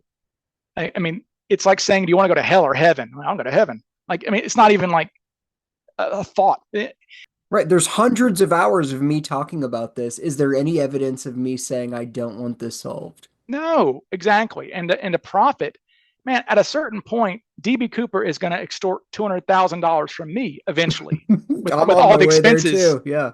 Yeah. It's like, you know, we're, you know, so, but that's all he has to say is, oh, well, they don't want this solved. And now he has to say, well, the FBI, Larry Carr said that Cooper died. They don't, so they don't want to admit it was McCoy because McCoy survived. It's like, but I guarantee you that's what he's about to say because he's very predictable, because he really doesn't have much to say, because I know he can't attack me somehow, I guess. He said, oh, if Ryan would leave his apartment. It's like, okay, I don't have an apartment, Dan. I'm a successful attorney. I have a house. I have a decent house as well. So I don't have an apartment, Dan, but he has to insult me. And I think the thing about Dan that's the offense you took from that. What, did I live in an apartment? I know. Well, right. I was, when I saw that, I was just like, it's more of, oh, all Ryan does is sit in his basement and make DB Cooper videos. But I like that from your point of view, what was offensive is that you lived in an apartment. No, I don't. I suffered through law school, so I don't have to live in an apartment. Okay. I mean, that's ridiculous. But no, so Dan, all he can do is insult people. What's interesting, I tell people, the fact that he's deleting all negative comments, like if you go to his videos, yeah, it's always a bad sign. Yeah, when you have to delete negative comments, not a good sign at all. Like it's almost like when a YouTuber has to delete negative comments, it's almost like a version of Godwin's law, which is like, you know, if you ever bring up Hitler in a debate, you lose. Like if you ever compare Andy to Hitler, you automatically lose whatever you're arguing. It's called Godwin's law. Like if you delete comments from your YouTube that are like questioning things, then your position is not tenable probably because you can't defend it. And honestly, I don't know how Dan can even defend the fact that he found a Chevy Camaro and we're looking for a Ford Mustang. Well, back on the Cooper Vortex, I don't remember if it was you on somebody else's show or you on your own show, but you said something like, okay, let's take the top 200 Cooperites, the 200 people that know this case the best, that are defending this, that are arguing online. How many of those people think it's McCoy? Literally none. It's literally none. Not a single one. I want to make it clear, like, I'm not doing a bashing Dan Grider show or anything. Dan presented his case. It's in the news. It's public. We can speak about it on the show. I've had Dan on my show. McCoy is not new. McCoy was eliminated as a suspect by the FBI in 1972. Within weeks. Yeah, I mean, DB Cooper happened late November of 1971. In 1972, McCoy is eliminated as a suspect. And forget the parachute. All of us are like, the parachute's not real. Like you Sure. mentioned, this was debunked in the Vortex in late 2022. Yeah, yeah. Like, as Instantly. soon as it came out, we were all excited. We're all crazy nerds about this. Hmm. There are screenshots on every DB Cooper forum in the private DB Cooper discussions that Ryan and I are in group chats in. Hmm. Dan's parachute was out there immediately. And 8 seconds later, it's been torn apart. Because, like I said, even if we don't have the FBI files, what we knew all along was an NB6 backpack with no D rings. And Yes. that's always, Yeah. always been known. And even as a fool, you could show me a parachute and I might not understand it's an NB6, but I know what the hell a D ring is. Yeah. And that one has D rings, and Cooper's parachute, I know, does not. Well, and what I found like, so Dan Greider's argument, because when during my interview, I called him out and he left it in. I'm surprised. He didn't have to do this. This is, I don't know why he did this because he edited a lot of stuff out from my interview with him, a lot. But one of the things he kept in was that I said, hey, man, that's not Cooper's parachute. It's got D rings, Dan. What about the D rings? He kept that part in where I'm like, hey, Dan, D rings. And his explanation is so bizarre.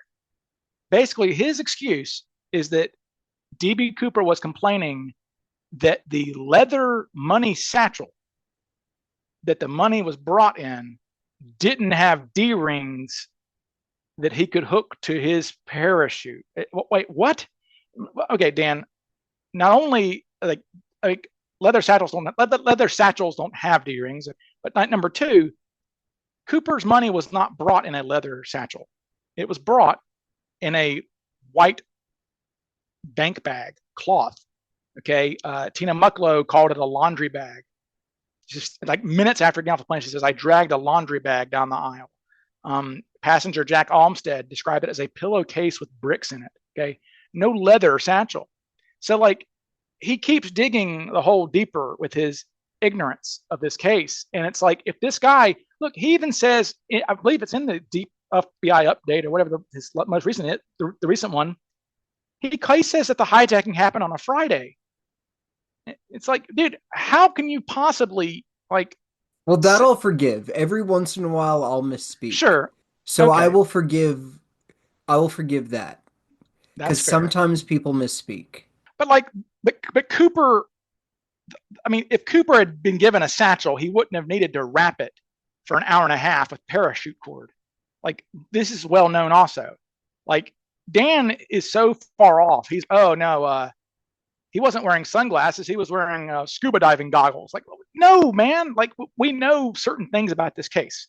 One of those things is, military backpack, no D rings, whatever. And it's just preposterous. But yeah, McCoy, yeah, you could take, yeah. I mean, if there was some, if you had like God powers, and you could somehow like combine the top, I'd even say 300 people on this earth who know this Cooper case, just, from the top to the bottom, none of them think it's McCoy. I mean, none, because it's so obvious it's not him. Like, it's so bad. Like, I think when people say what is the best evidence against McCoy, I'll point out them briefly for the audience who may not know, because everybody, we Yeah, always have new that's listeners. important, and I do want to do that. Okay, number one, they showed, now McCoy's hijacking is April 7th, 72. McCoy is in custody April 9th, 72. So what was that? December, January, February, March, April. So 5 months later, okay, he's caught. They immediately, okay, send out color photographs, side profile photographs, standing photographs and they show them to all of the eyewitnesses. Did they or did they All of not play audio tapes for the stewardess as I, well? I do not believe that. I've not seen that. I would like that, but I've not seen that. I'd heard that before, but I could never find verification of that in the Okay, maybe it files. was me spreading that myth, but I swear I heard that they played audio of McCoy to the I mean, stewardesses. I tried to find that because that would be great evidence too. But they showed photographs, standing, side profile, color, and not only did all of the witnesses say no way, they were able to point out specifics like, oh yeah, his nose is too big. They said he has less hair than Cooper had. His eyes are blue. Schaffner says, oh no, Cooper had darker eyes or brown. Um, his ears. They said his ears are too big. They said we would have noticed those ears. So there's that. So all 10 witnesses say no way, including, again, Tina Mucklow did sit next to Cooper for 5 hours. Okay, now granted, she claims they never really looked at him that much, but I would think she looked at him enough to be able to say that that guy is not the guy I sat next to for 5 hours. Okay, which she did. She said no way. Number two, Richard McCoy was born with a birth defect. They had to do surgery on his mouth when he was a baby. Okay, that left him with a permanent lisp and this kind of a higher pitch voice. I don't know if it sounded like Mickey Mouse or something, but his voice sounded unique. All right. In fact, his voice was so unique that during his own hijacking in April 72, we have the FBI files where they don't know it's McCoy yet. Okay, they're interviewing the crew, describe this guy, what happened, right? McCoy had just jumped out, right? The pilot says he had a weird voice. I think he was disguising his voice. Well, no, that's just how he talked, right? He just had a weird voice. Yet with Cooper, he is speaking low, articulately, intelligently, with no discernible accent. McCoy was also from the backwoods of North Carolina, too. So he certainly had a Southern accent like I do. So, especially back then, in those days. So, thick Southern accent. And, look, we also have the FBI files from when they arrested McCoy. They're interviewing McCoy, and the agents are describing him. They're like, oh, his fingernails are bitten down to the nub. His hands look rough. He has a weird speech impediment. He rolls his tongue when he talks. And they're just describing these things because they don't, they're just talking as they're describing the guy sitting in front of them, right? So all 10 witnesses say no. It's major speech impediment, okay? Not a smoker. In fact, Drew Beeson has talked to people who served with McCoy in Vietnam. And it's like, hey, did McCoy ever cheat? He was a Mormon. You're not supposed to smoke or drink. Did he ever cheat? They said, no. We never saw McCoy smoke. Everyone did, but not McCoy, okay? So he doesn't smoke. Cooper's chugging down cigarettes, okay? He's peer pressuring Tina into smoking cigarettes, okay? So, it's not, Tina said that one of the things that they talked about to pass the time was smoking habits. So, and McCoy's not going to be doing that. In fact, we know that McCoy, in his own hijacking, was chowing down on candy. They said the FBI files say the unidentified hijacker was genuinely eating candy. It's like, okay, so there's that. Cooper uses a fake bomb. McCoy uses a pistol. All right. But a fake hand grenade. A fake hand grenade, okay. But a pistol. McCoy made no effort to keep the passengers in the dark. None. All right. Huge distinction between Cooper and McCoy. McCoy is nervous as you could possibly be. Okay. McCoy is so nervous because he's not a criminal. He's a decent guy, actually. In fact, one of the reasons we know he's not Cooper is because he was hosting a Thanksgiving lunch for exchanges from the Philippines the day after the hijacking. Where is that documented? Is that in the FBI files? It is 100%. They interviewed the people. They're like, oh yeah, we were there at 10 a.m. McCoy's playing with his kids in the yard or whatever, when we arrived. So yeah, because that's something that's new to me recently. Is I think I saw Marty post that it was like McCoy hosted a Thanksgiving with a lunch, foreign exchange student from the Philippines, and I was like, I've never heard that line. Yep, he said he got there at 10 a.m. and they had lunch, and McCoy fixed the lunch with everybody, and that was it.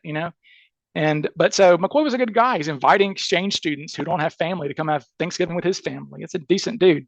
So he's not like he's doing this hijacking because he has a PTSD response. That's my belief. He had major he did. I mean, he had major PTSD. The FBI files when they're interviewing him, they're saying he had major suicidal ideations. So I think he was suicidal to some degree, to a large degree perhaps, from his trauma from the war. Anyway, he's nervous about doing this. He's not comfortable threatening people. He's so nervous that he leaves his hijacking note announcing the hijacking in the terminal where he had been sitting at the boarding gate. Okay. He boards the plane and a gate agent walks on holding this envelope high saying, "Did anybody leave this?" And he's like, "Oh my God," and jumps out of his chair and grabs it, before they open it up. Right. So in fact, he was such a nervous Nelly of a hijacker that shortly after they took off from Denver, heading to LA, the pilots are like, they radioed down to ground control and say, "Hey, I think we have a hijacker on board. There's a guy acting really weird back there. We're gonna fake a mechanical issue. We're gonna land it in Grand Junction, Colorado, have the FBI and law enforcement meet us there." So they get on the horn. "Yeah, folks, we have a mechanical difficulty, and we're going to bring it down to Grand Junction." And well, when they hear that, McCoy goes, "Oh my God, I've been had," and that's when he starts the hijacking because he realizes I'm such a weirdo that everyone is seeing me, and so completely different people. He's writing notes to them. We have these notes that Cooper took all of his notes back. Cooper took empty matchbooks back. McCoy left allowed stewardesses to steal his notes. One of the stewardesses put two of his notes in her bra, and one of them's like, "Get the hell off the ground," just being really aggressive. He told the stewardesses, "Hey, it's a long way down if I blow this plane up," really intimidating them, just being really aggressive. He gave very specific coordinates. In fact, McCoy is our best skyjacker for sure, as far as he landed pretty much on the bullseye of where he wanted to land. But he was only able to do that because he gave the pilots specific speed, heading, directions. Cooper's it like, was "Whatever, the best dude." hijacking minus the execution. Yeah, it was planned very well. Okay, especially the escape.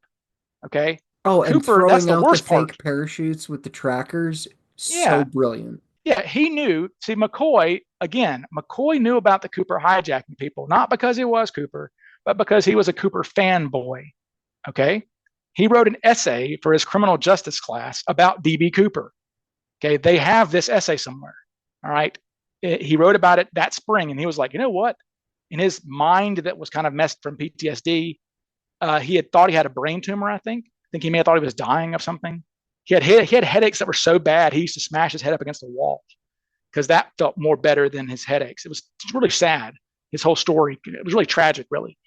But he was a Cooper fanboy and was telling people, "You know what? Cooper only asked for 200,000. I would ask for 500,000." He was just telegraphing to all the people he knew that he was going to do this. So that's how they got him so quickly, because he was just. And again, they're like, "Wait a second, this skyjacker jumped out of a Provo.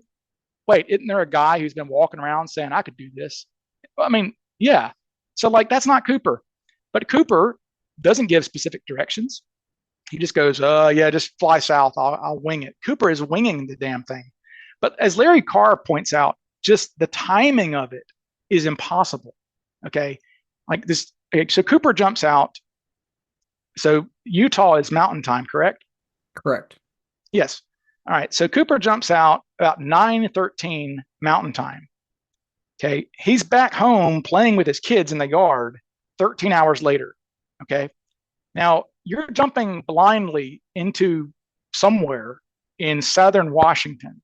Okay. You know how long it's going to take to walk to your car, to walk to walk to a phone and call your accomplice. And you're supposed to go all the way from southern Washington to, Utah. I don't think you could make that trip even on interstates now in 12 If hours. Maybe if be close, Cooper maybe. landed in my car that I'm then immediately going to drive to Salt Lake, it's feasible.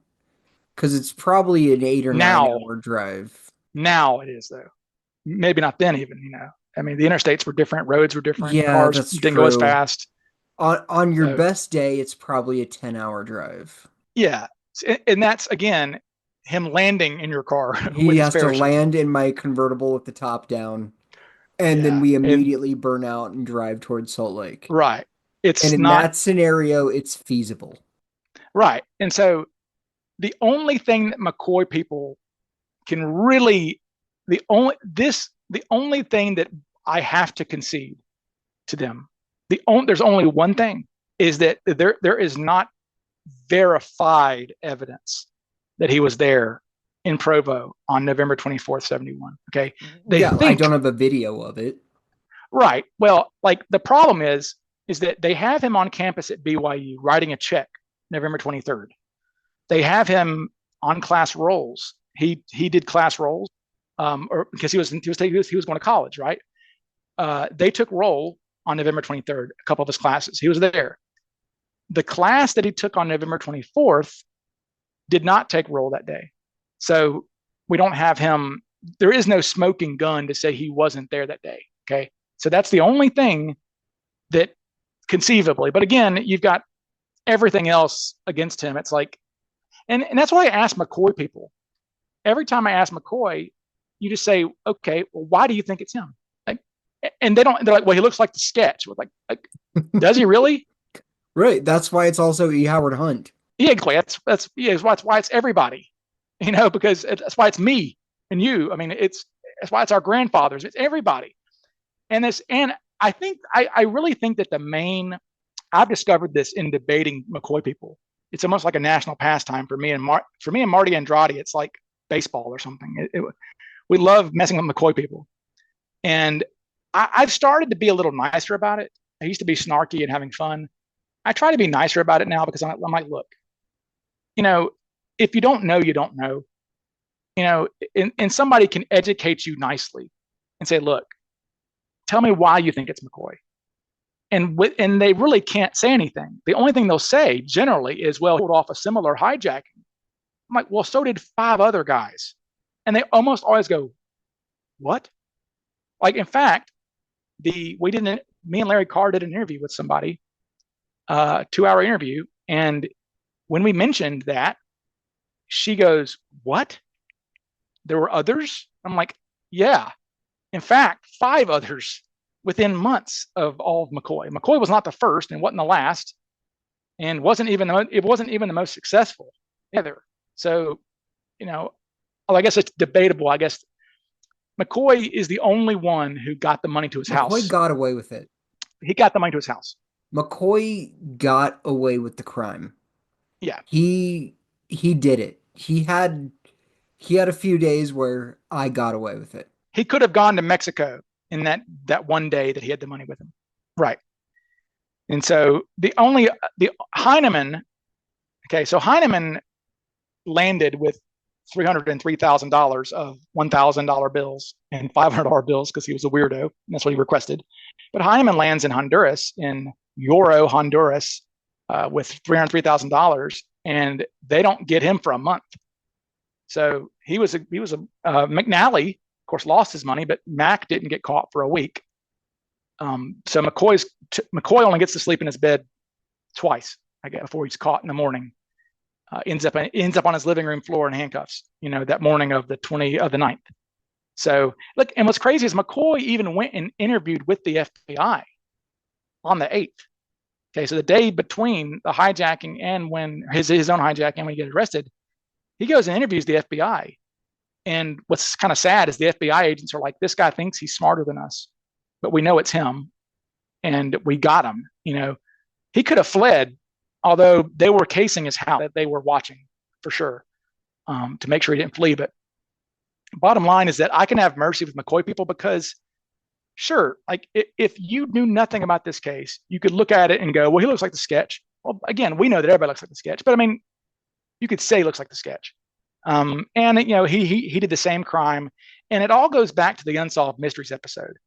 Is that there is a part in the Unsolved Mysteries episode where it's like update, and it has the spooky music, and it shows Richard Floyd McCoy was killed in a gun battle, and it zooms in on his face, and then there's this creepy composite shot where it's the ding ding ding ding ding ding ding ding ding ding ding ding, that music, and like you see McCoy's sketch and you see the face of McCoy. I mean, and so it's understandable why a layperson would think it's McCoy.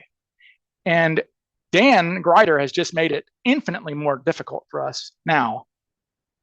But, people can say there's no bad press with Cooper, but I don't know. I mean, my subscriptions have doubled. I'll say that. Thanks, Dan. My subscribers have literally doubled since all this. So that's cool. So I guess maybe there's not off this as well. Yeah. So maybe, we're lining our pockets now, of course, right? We're rolling. Absolutely. Now I'm rich. We were Scrooge McDucks, man. We're diving into the Cooper 20s. I mean, but no, so this whole thing is silly, frustrating, because the media don't care generally. They're going to start to care. I think that there will be some pushback. There are some authors who are working on there are some notable authors working on pieces. I think my video may eventually catch up to Dan's, my debunking, which is pretty impressive if the debunking video catches up to the original, right? That is pretty impressive. So hopefully it will. And it's just, but it was, and like I told Dan all this privately. And what's interesting is that other people have told Dan this privately in text messages, and is either a true believer or he is so stubborn that he just can't, he is pathologically unable to admit that he's wrong. It's one of those two things. Yeah, I mean, I've went through the same thing you're going through with Dan right now. It's like he reached out to me in 2021 and was like, "Hey, I got some exciting information for you. I really want to be on the show. I've got this big news. I want you to be a part of it. You're awesome. You're so great." And I was like, "Okay, yeah, this sounds really cool." He happened to be flying through Denver, and he was like, "Hey, I'll be at the airport. Meet up with me. We'll grab lunch." I had lunch with him. Everything was great. It was good to talk to him. He did the show. He was like, "I'm going to release this crazy information." And it came out, and he like legit asked me point blank, "I would like you to publicly state that I solved the case." Yep. And I was like, "But you haven't." Right. And he was just like, "What do you mean I haven't? I showed you everything that I have." And I was like, "Well, it's not enough." It's interesting, but it doesn't prove that it was McCoy. There's a lot going against McCoy.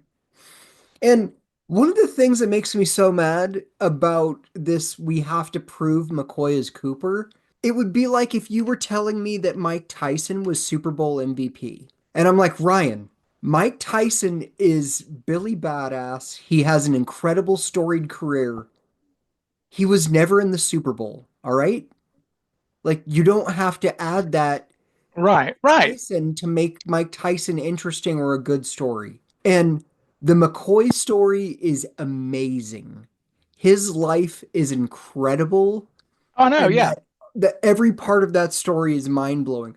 Prison escapes, the hijacking, Green Beret in Vietnam, a distinguished helicopter pilot. There isn't like I need to make up details about McCoy to make that story better. The McCoy story is amazing. McCoy, I want everyone to read The Real McCoy. There should be a Netflix series about Richard McCoy's life, but it should not include DB Cooper. Because not only is he not DB Cooper, but it doesn't need to be a part of his story to be interesting. No, not at all. He is immensely fascinating. And it's just, he can just be Richard McCoy. It's okay. He doesn't need to do any of that stuff. But now he Dan did the same thing with me. He was basically telling me that I need to solve the case. He said, you should, he says you should probably offer full disclosure to the Vortex that I have solved the case. That's a text I just read from him. I mean, like, what are you talking about, man? Like, this is after my interview with him. I'm like, did you not see me saying no? Like, I've already told you no and why you're wrong. But something else I'll mention too about him that bugs me is that when he finds that parachute, when he pulls that parachute out of the box it is missing the ripcord handle. There is no ripcord handle on that thing. There's other pieces missing too, but there's no ripcord handle. In his video, he's showing off the differences in the Cooper or his Cooper parachute, allegedly, and a regular NB6 or whatever. Okay. And he's showing it off in his kitchen. Okay. There is a ripcord on. He has installed a ripcord. You have to install these. He installed a ripcord handle onto the DB Cooper parachute. So if I am in, Skip Hall's attic with John Limbach, and we pull a NB6 out of a box, both John and I are going to drop the damn thing and back away immediately and call the authorities. We're not going to pick it up and swing it around and just lay it around like he's doing in the video. We're not going to take it home. I'm not going to put it in my kitchen. Put it on for photos. I'm not going to let my friends wear it for photographs. I'm not going to add props to it. I mean, like it's a toy, like it's a doll that you're accessorizing. Right? I'm not touching the damn thing, much less doing all that. Also, the canopy that he found, this bogus canopy, he's bragging about cutting pieces off. He goes, I gave it to the FBI, but I cut off some souvenirs first. I'm like, bro, like, this is a true crime holy relic, and you're treating it like it's a toy. Like, that alone should make people wonder, is this a prop of some sort? Like, why are we being so willy-nilly with historical evidence? Like, this is not like something you found in an antique shop. Like, this is, if you're saying what it is, if you truly believe that, then you are being horribly irresponsible as a guardian of this thing by installing components on it, right? Like, you are Frankensteining this thing. It's bad. And so there is no ripcord when he finds it.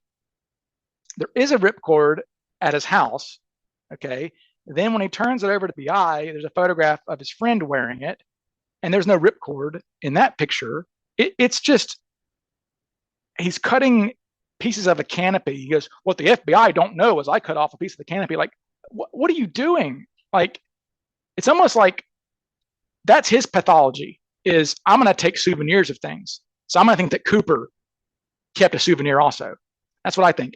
It's almost like he is parting because, Mac took a shit in his and left it, famously. When Mac landed, he took a crap in his and then smushed it and said, I can't wait for the FBI to find this. They'll be in for a big surprise. He's not carrying it home souvenir. I mean, he literally did that. And Mac said he was disappointed that it was never brought up at trial. He was like, it was never mentioned at trial that I had done that. He was hoping the courtroom would hear it and laugh. He was like, I did it for the joke. But no, so like, that is like, why would he even take a pair? Like, why would Cooper keep that? I can see maybe Cooper taking it and then disposing of it himself, just so he can destroy it properly. I think I actually subscribe to the theory that perhaps because there was a parachute, there was a white canopy spotted on the rocks by the railroad bridge across the Columbia, less than a week later, by two veterans who these people have been spoken to. They are here. They spotted a canopy hung up on the rocks, military canopy, because they were military veterans. They called the Vancouver Police Department, said, hey, I think there's a parachute canopy like sitting down there. And they said, oh no, well, that's 30 miles north of here in Ariel. That's where this guy jumped. That's not related. And they never did anything with it. Okay.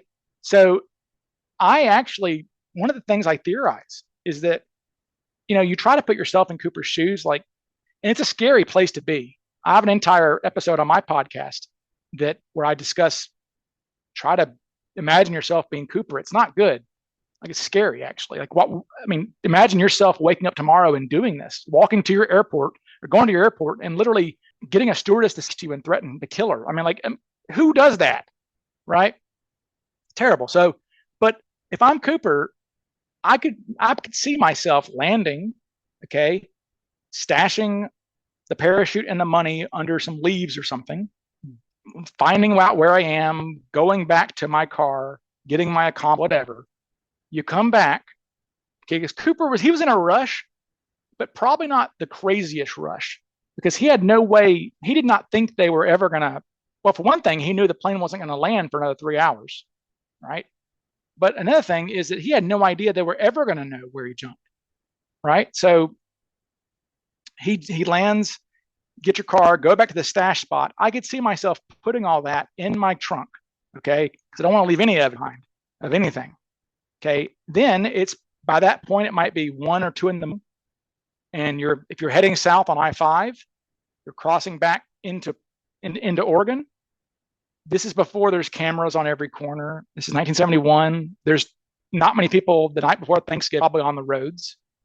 You pull over really fast on the bridge. You chunk the parachute and the canopy over the bridge. It's gone. Okay, so guess what? It's probably never going to be found, which is a win. Or if it is found at some point, they're going to think that you went in the drink yourself and you died, right? So it's kind of a win-win in a lot of ways. So I think, in fact, Lee Gossett, the Air America kicker who was there at CooperCon, I told him this story, and he goes, "That's the most believable thing I've heard." He goes, "That's a great idea. I would probably do that. I would get rid of it. I wouldn't leave it, but I would get rid of it in a way that if it's found, they'll think you died probably, but it probably won't ever be found." So that's about the extent that Cooper would take a parachute away from the crime scene, I think. Otherwise, I don't think any of the other copycats brought them. Well, McCoy did bring his parachute back with him, but that's because he landed right parachute. It was his buddy's parachute, but remember, because his popped in the plane and he just threw it out the back. But he did take his own parachute, or he brought the one he landed with. He left his reserve parachute in a culvert, and it had a tracker in it, and it was found. But his parachute he brought to his house, and it was found. But yeah, I don't. But again, how does it even get to Ma McCoy's ranch or whatever in North Carolina? The whole thing is very convenient. I'll just say that. It is very convenient, but I think we've covered the Dan Greider news pretty well. We have. Let me ask you this. We haven't talked about this on the show. Ryan, is Barb Clara? Oh boy. I mean, the likelihood is probably not. Just when we talk about the odds of things, there's so many people out there that it could be anybody, right? But Barb was clearly a Cooper as fangirl, I suppose. Barb was a Cooper fan, an early Cooperite, really, because Cooper was Cooper was a thing, but Barb knew a lot of details about the case because that was what convinced the Foremans. Is she knew all this kind of stuff. So she was a Cooper fangirl, And I think that it would, and look, I genuinely do not think the Foremans are liars. Like, I don't think they would ever embellish or make something straight up. Well, no matter what, they're not lying. They're repeating what their friend told them. Right. But point is that Tammy, or not Tammy, the Foremans have mentioned that they had heard the name Max Gunther before, ages ago. Right. So that Barb liked True Magazine, or whatever the magazine was that whatever the magazine was that he wrote for. I'm super positive that while I was at the Foremans, when Ron was showing me his Barb Dayton DB Cooper shrine, that he mentioned to me that he believed that Barb was Clara in that book. Even back then. Even back then. And it was something I didn't think about and I didn't take seriously, but now it's way more interesting. Well, it is, especially, I mean, if you look at the psychology of Barb, I mean, can't get into the psychology of the trans community, but like there is a split She obviously had some identity issues. Identity issues, that's the way to say it. Yeah, exactly. So, and Barb could pull off a male voice still. I don't, apparently. Oh, absolutely. So, and the Clara letter that was sent to Himmelsbach, which Dave Feudman, speaking of which, when we talk about finding Cooper holy relics, when I pulled that letter out of the box that was Clara to him, it was Clara to Himmelsbach, the original letter. I was like, and I was like, Dave, because Dave's the Gunther guy. I said, oh, Dave, look at this. Dave's like, everybody get back, step back. He's like, okay, I've touched it, and Ryan touched it. I'm like, no one touched this. Like he wanted to keep track of everybody who's touched the damn thing, right? Which is what you do. And so that's what he did. And but anyway, that's been tested, and that had male DNA on the stamp or the licking of the envelope or whatever. Had male DNA. So it was a man that sent it, or a biological man, I suppose, sent it. And that, obviously Barb was born a man. And so, I mean, I guess that my concern would be the lack of data. I know that Mark did the stylometry, I guess, and it was a close match, but it's an insanely small sample. It's an extremely small sample size. It outrageously small, really.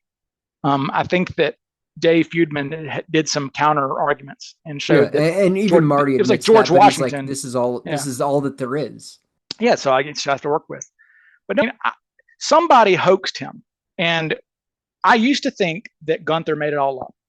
I thought it was performance art, which, saying that somebody's telling you a story and writing about it that's Moby Dick. Is Call Me Ishmael. Like, he's interviewing Ishmael.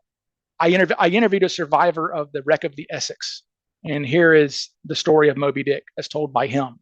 But there was no Ishmael. Like, it was, he'd made it's a fiction, right? But it's a narrative device to say, oh, somebody told me this. This is, and just because you say something's true doesn't mean it is. Look at Fargo, right? The title crawl of Fargo is the following is a true story. It's not. It's made up, but they still say that. So, I thought it was performance art. I thought he was just being cute, because the reason is because if Gunther wrote that letter, if Gunther was Clara and wrote Himmelsbach, that's not a crime.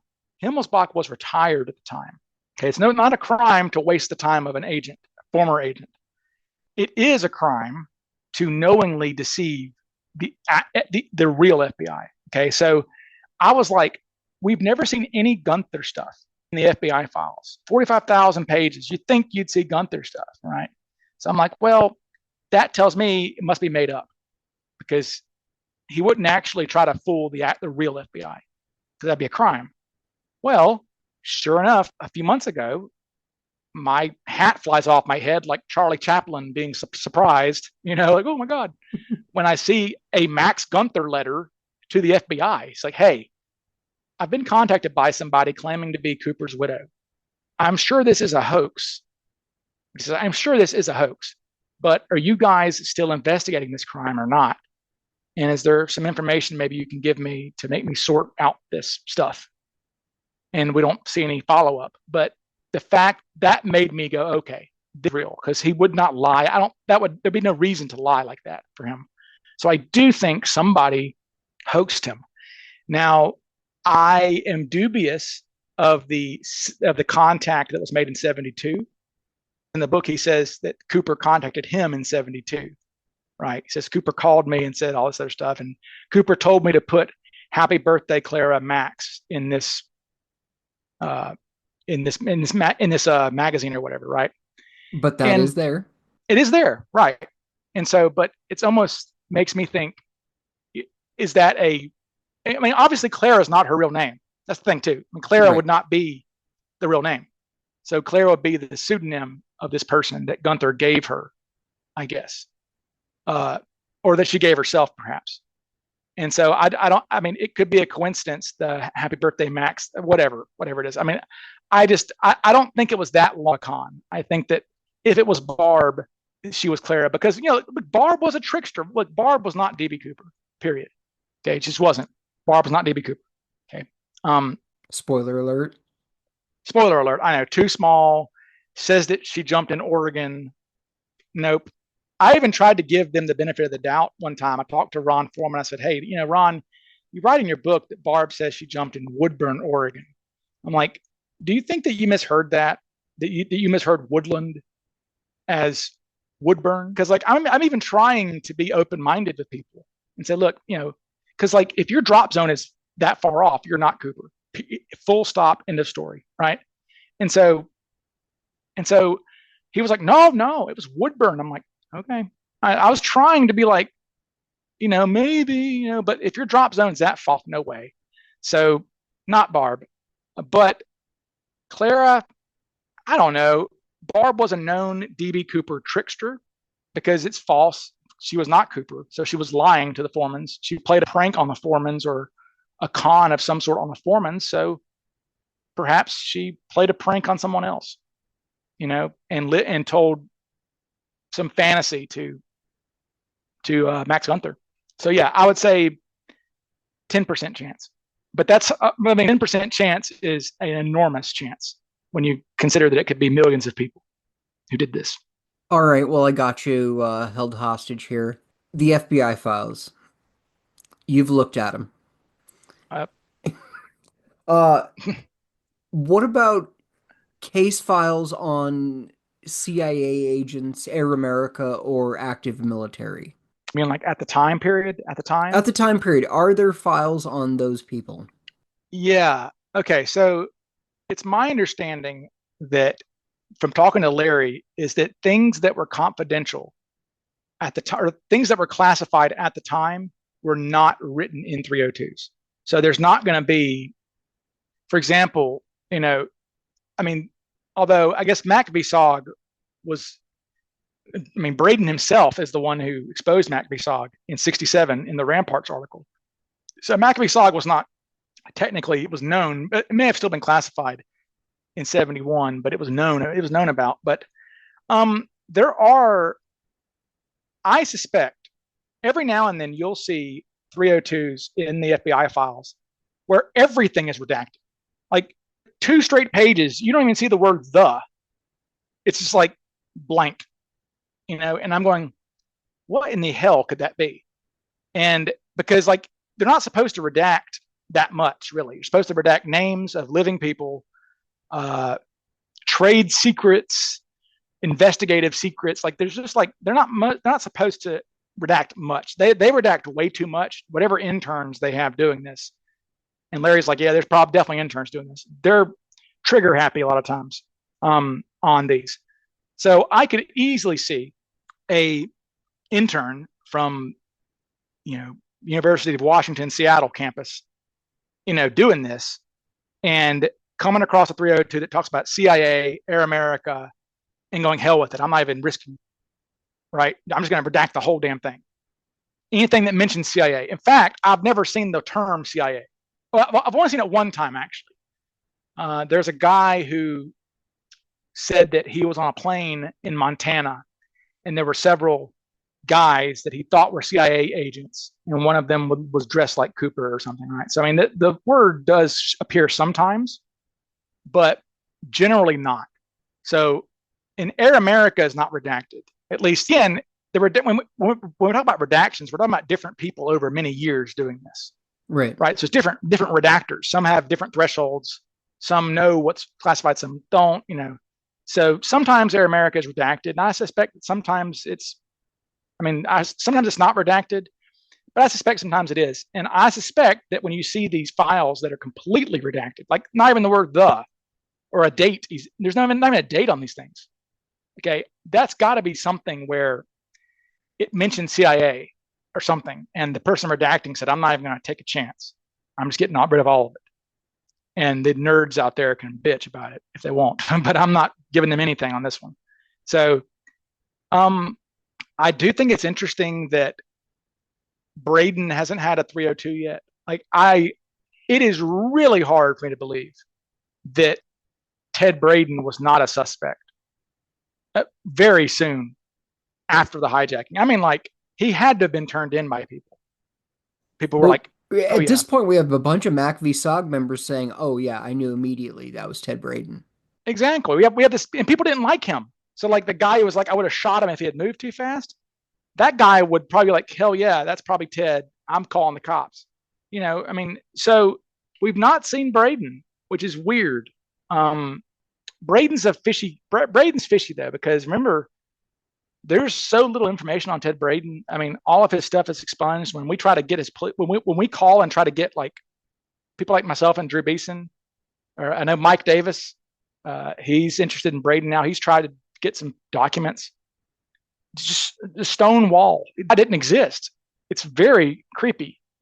Ted Braden is very strange. When you try to get official records on Braden, I mean, I'm surprised that we got his World War II record, honestly. I mean, because he's just such an enigma. So I don't know, but just Braden has to be in the FBI files. But I've not seen anybody, even if because they very very often they redact the names of people who are long dead. They're not supposed to redact names of dead people, but they'll do it. Like Robert Gregory was 71 years old, the passenger, the oldest passenger on the plane, Robert Gregory. Okay, he's 71 at the time of the hijacking. Robert Gregory will be 150 years or something right now, right? But like, or 120, I guess. But like, Robert Gregory's name is sometimes redacted. And I'm like, oh, come on. I mean, the guy was ancient back then. I mean, come on. So sometimes, so maybe Ted's name's redacted. But my point is that nobody, even the redacted suspects I see in the files, none of them match up with Braden, essentially. Like the fact pattern of who he was or whatever doesn't match up. So I thought I got him one time. One time I about peed myself, and I was like, Drew, I messaged her. I was like, I got him. It's Ted. And it turns out it wasn't Ted. But I almost thought I had Ted Braden in 302 one time. It was like the guy was a parachutist for the Golden Arrows Scouting team, was served in Vietnam and World War II. And I was like, oh my God, it's Ted Braden. But it wasn't. So, but no, Braden's missing, and but Air America, CIA, sometimes that's a go-to, sometimes not. Okay, that's fair. Now back to the FBI files and your investigation. What's new with Milton Vordal? Nothing, sadly. I guess that's Nikki is. I've tried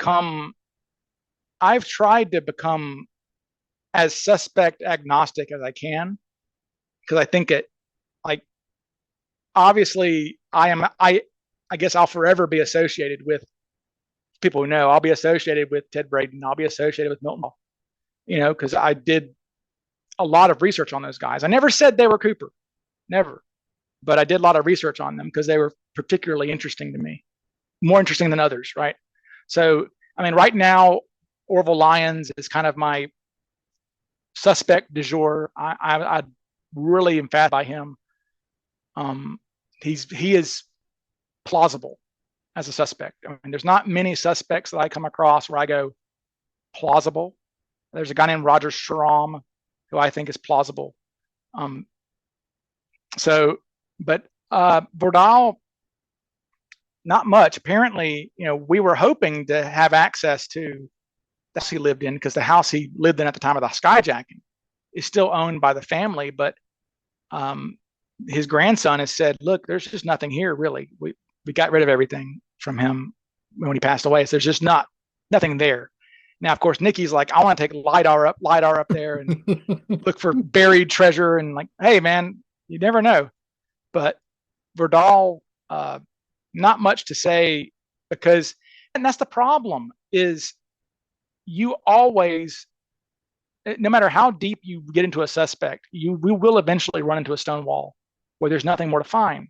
Oh, I can name 10 suspects that can absolutely be DB Cooper, but you can't push them over this line of they were on the plane, they were in Portland that day. Yeah. You can.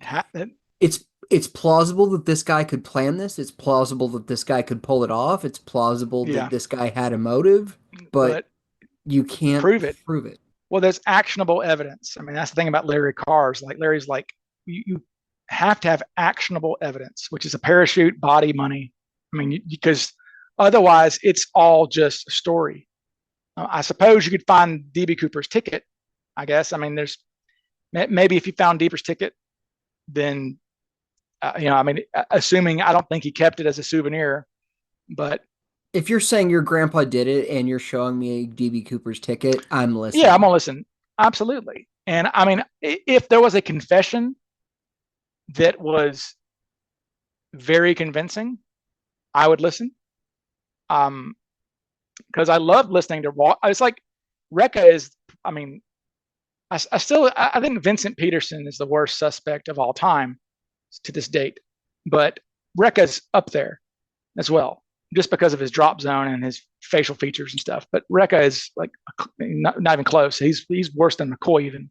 Rekka's confession is enjoyable to listen to because it makes you kind of. I love the doc. Yeah, it makes you imagine in a way what it would really sound like if this was Cooper.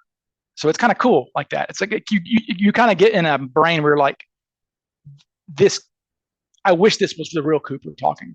It would probably sound similar to this. But then he's like, I was going to jump out the side door. And the stewardess said, no, go out the stairs. Like, you moron. Like, it's like, bro, he says, I didn't know what, like, so you didn't know what plane you were going to hijack? I didn't know what type of plane it was. Come on, man. Like, just not even, he wasn't even a good bullshit. It's so, no, but there's suspects out there. Like I said, Lyons, for people who don't know about Orville Lyons, a guy that I was able to come across his name. I figured out his name in a crazy way. All these redactions, these names are redacted, a lot of these people, even if they're dead. Like Orville Lyons has been dead since like 93 or something, but his name was redacted. It's not redacted now because I contacted the eye. You can FOIA them and say, hey, this guy's dead. Here's proof. Here's his Find a Grave page. I mean, I send Find a Grave screenshots. I'm like, the guy's dead. So you can stop redacting, please. So Orville Lyons is no longer redacted, but I figured out who he was because like on the redactions back then they used, I want to say it's a Calibri font. I think they used, and the FBI, and it's spaced evenly. So you can count the number of letters in a redaction. Okay, so I saw this guy, I was intrigued by him, and they had his first, middle, and last name. So I had the number of letters in his first, his middle, and his last name. It's like, 8, 5, and 5 or something, right? And so the only way I knew I had a chance to find this guy was that it said he was from Delaware, and he was a Marine who had been wounded in Korea. I'm like, okay, Delaware is very small. And how many Marines from Delaware would have been wounded in the Korean War? I don't know. And so I can look at their names, though, and see if their names match. So I just went on newspapers.com and just typed in, because what happened was back in those days, right? You've seen the papers. They'll say, Darren Schaefer, serving in the 2nd Marine Division, son of Bill and Janet Schaefer, was wounded at the Incheon Reservoir, whatever, and received a Purple Heart. You'll see that a lot back then. So I went on newspapers.com and typed in Delaware, Marine Corps, Korea, Purple Heart, and Orville Andrew Lyons popped up. Eventually, after 100 names, I'm like, okay, that matches up.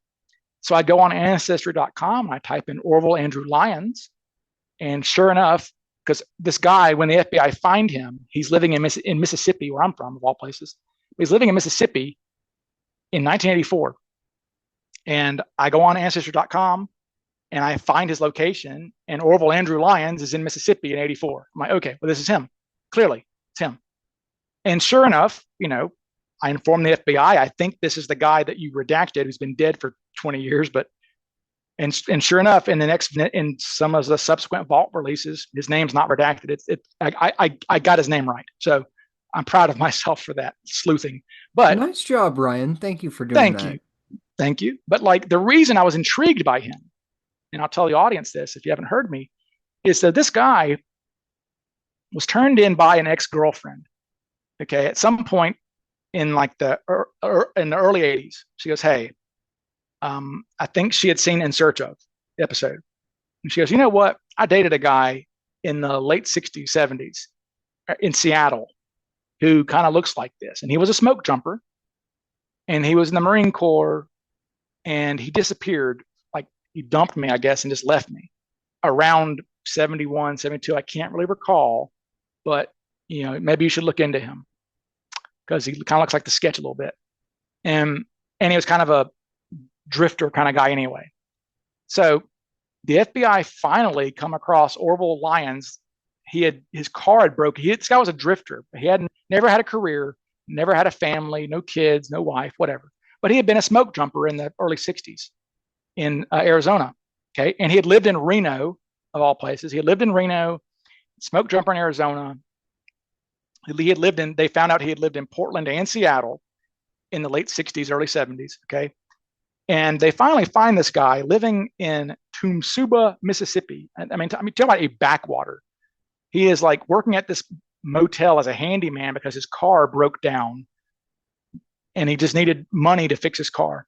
So they find Orville Lyons. And now the FBI in Jackson, Mississippi, the Jackson, Mississippi office, they contact the FBI, of course. Remember, we're talking about the leads, how you have to contact the case agent, right? They go, hey, that guy y'all are looking for, I think we found this guy. And do you want us to go and talk to him? Seattle says, yeah, sure, go talk to him. The agent would have been Ron Nichols at the time. So Ron says, sure, go talk to Lyons. Well, they go and interview Lyons, and it's this frantic response. They're like, oh my God. Like, when they're done with the interview, they go, just to let you know, first off, it's kind of a funny 302 because they're clearly excited. These agents, usually they're very dry, but they seem excited about it. And they're like, hey, first off, this guy looks a lot like the sketch. He's swarthy, looks a lot like the sketch to us. Like an older, they said he looks like if the sketch was a little bit older, it would look like this guy. This is in 84. Okay. They say, as soon as we walked up to him and said, hi, I'm Agent Smith and whatever, the first thing he says is this about the hijacking? Like, what in the world? And I remember telling Larry Carr that. He was like, what? I was like, yeah. Is this about the hijacking? Okay. Then they're like, oh my God. The guy has a limp. Okay. They report he's limping around when he's talking to him. And they say, how'd you get that limp? And he says, he goes, I fell out of a tree outside Seattle in 71. And they're like, really? He's like, yeah, I fell out of a tree. It's like, okay. So they're noting in all caps, like, limping, fell out of tree, ? Like, liar, and he's being very coy about things. He's like, yeah, I remember that. God, he goes, gosh, I wish I had all that money. And so it's almost like part of me is going, well, did Cooper lose the money in the jump? And that's him going, oh, I wish I had that money. I don't know, but he's not being coy. He's not being like Rackstraw, like, could have been me. Like that. That's why it's not Rackstraw, these people, because they're being like Sheridan Peterson. They're being too cute about it, right? He's not being cute about it. He's just saying, but they're saying he's very polite. He's a heavy smoker. He's swarthy, dark-headed, all these other things. He wore a clip-on tie at the time. They got his work history and stuff. And so Orville Lyons is a good suspect, a really good one. And in fact, he's the last time we have the hair on record. So the Cooper's hair that they mounted on the slide we've talked about, they used to put in the mail, Seattle or Vegas would, and Vegas would send that slide over to the crime lab in DC to be compared against the hair of a suspect. Another knock on McCoy. McCoy's hair was compared to Cooper's hair, no match. McCoy's palm print was no match either, right? So the last time we see the hair slide at all in the FBI files is when it's compared to Orville Lyons in 1984. And they say it's no match, okay? But they're not satisfied. The FBI are so wigged out by Orville Lyons. They're like, we need to show his photograph to the stewardesses. Now, they hadn't shown photographs to the stewardesses in a long time, actually, because in the early 80s, they had stopped doing that, actually. They rarely did that. I don't think they even showed Rackstraw's photograph in 78 to the stewardesses, because we know from Tina, she said, stop showing me suspect photos. I've forgotten what it looks like in 73. Flo finally says, you can stop showing me photographs. I have forgotten his face in 1976. And we even have an FBI file where Charlie Farrell says, do not bother the witnesses with suspect photographs again, unless it's imperative that you do so. Okay. So the only times I know that the FBI post 70s showed photographs to the stewardesses are Orville Lyons, but we don't have the results of that. What's interesting is that's not happened yet. I've not seen in any 302s. That's the last you see so far in the 302 releases. Is we're gonna. It's almost like the ending of like the first of a book or something, like the first book of a series. It's a cliffhanger. Yes, it's like, oh, we'll show them the photograph. And it's like, oh, well, come on, I don't need it here, And but they showed that, and they did show L.D. Cooper's photograph to Florence Schaffner at least. And Florence Schaffner said it looks a lot like Cooper. L.D. Cooper, I'll get to him in a second. Actually, he's moved up a little bit in my eyes, surprisingly, lately. But Orville Lyons, they were not deterred by the hair not matching. They were like, okay, screw it, we're still going to show him, because they were weirded out by the fact that he brought up the hijacking without them prompting it, right? That bothered them. So I like Orville Lyons a lot, but and like I said, if the stewardesses say it's not Lyons, I'm not gonna that's not enough for me in 1984 when we have them on record saying that they have forgotten what he looks like. So they, just useless, right? But so I don't know if I would trust that really, and I don't know if they would either. All right, so you mentioned L.D. Cooper. He gained some points in your book, which I really love to hear that, because I love to hear a suspect like Dwayne Weber where I had dismissed him and then I was like, okay, well, that's interesting. Now I'm looking at him from a different angle. What is it with L.D. Cooper that's making you think twice? Okay, so the thing that L.D. Cooper, a couple things. So we came across, so it was always our understanding that the only time that basically L.D. Cooper was a new suspect, essentially, that this was all new. Yeah, in 2011. Well, it turns out he wasn't. That he was a suspect in 1971, actually. We were just one of the vault drops. I'm just doing my thing, just scrolling through the pages. They release about 400 a month, and I'm just scrolling through, and then I see the name Lynn Doyle Cooper. I'm like, oh my God, what? And I'm like, I know that guy. 1971. Yeah, I'm like, I know that guy. I know that name. I said, Lynn Doyle Cooper. I was like, oh my God. So the FBI went looking for him in 71. I don't know how he got turned in or something, but he got turned in, and a couple things. His mother, they find his mother in Sisters, Oregon, which is where they lived. And she goes, I haven't seen him around for a while. And she says, last I heard, he had checked out of the VA mental hospital in Portland in October. Okay, this is like in December. She goes, I haven't seen him around since then, but I know he was at the VA mental hospital. Okay, psychiatric problems. And she said, I checked out in October 71. Well, his wife, a few months earlier, killed herself. Okay, she overdosed on pills. And so he was like really messed up, apparently, and went to the mental hospital because of it. And that really lines up with kind of the vibe of a lot of hijackers study, is they are usually suicidal themselves. They're despondent about something in their lives that they don't think they can fix, that they think maybe money can fix, or a free trip to Africa on a plane can fix, or whatever it is, going to Cuba, the land of milk and honey, whatever it is.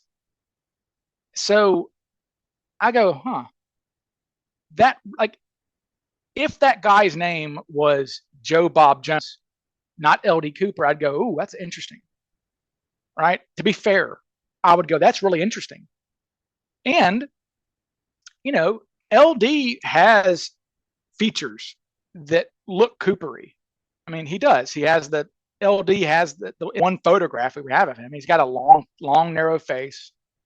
He's got, kind of a heavy lip. He's certainly olive complected for Absolutely. sure. Like you could not mistake him for being anything other than olive. And the thing is, Cooper must have really looked olive, because the fact that three of the witnesses actually literally use that word olive. They don't just say dark complected, or they just say olive. That's their own word. That speaks to something about Cooper's appearance, because that is a specific skin tone, and LD had that in spades. And that, yes, his brother Dewey did work for Boeing, and you can, to sound like my best buddy Chris Cunningham, we may overestimate Cooper sometimes, because if you read the preliminary reports of other copycats, they are James Bond. Like, you read, like, Richard LaPointe, okay, was kind of a doofus, okay. Richard, he was the first copycat who got out. Like, the pilots, when you read like the news articles from that evening, when they're talking like straight to the press, they're like, this guy knew a lot about airplanes. He knew all of our flight configurations, yada, yada, yada, yada. And it's like, he didn't know any of that crap. He just studied it or something. I mean, McNally went to the library and read about 727s, right? They didn't know any special, some of them didn't have size skill. So like, if those people got away, well, we're going to take that pilot's word for it. Like, we dissect every single phrase ever said about DB Cooper. Dissect it. So when Radicek says, and Radicek does say, we have a transcript over the radio, he goes, this guy knows a thing or two about this guy knows a thing or two about an airplane.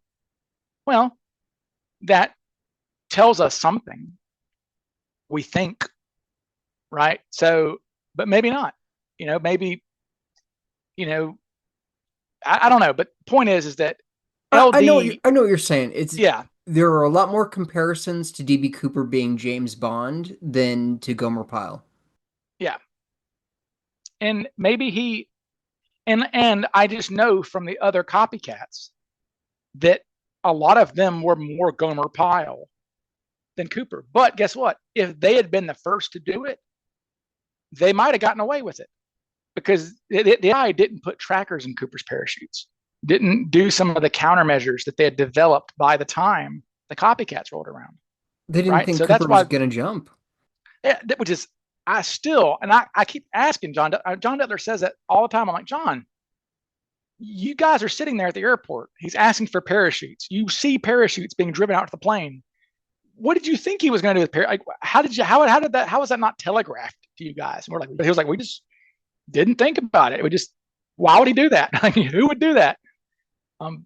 They just didn't, nobody had ever done it before. So maybe he wanted parachutes they were thinking he was going to make the pilots jump out and like hijack the plane and fly it somewhere, right? I mean, that was more plausible to them than the guy jumping out with money, which seems staggering, but that was where their brain was at the time. But LD, though, knowing that LD had just got out of a mental hospital in Portland weeks before the hijacking, and that he was in a really bad headspace. His wife had killed herself. I mean, that's heavy, really heavy. And, Cooper, I mean, look, McCoy thought he was dying. McCoy was like, had major PTSD, thought he was dying from a brain tumor. Heinemann allegedly had got a quack in Vietnam when he was out there as a contractor, something about the guy said he had liver cancer or something. Okay. So Heinemann thought he was dying.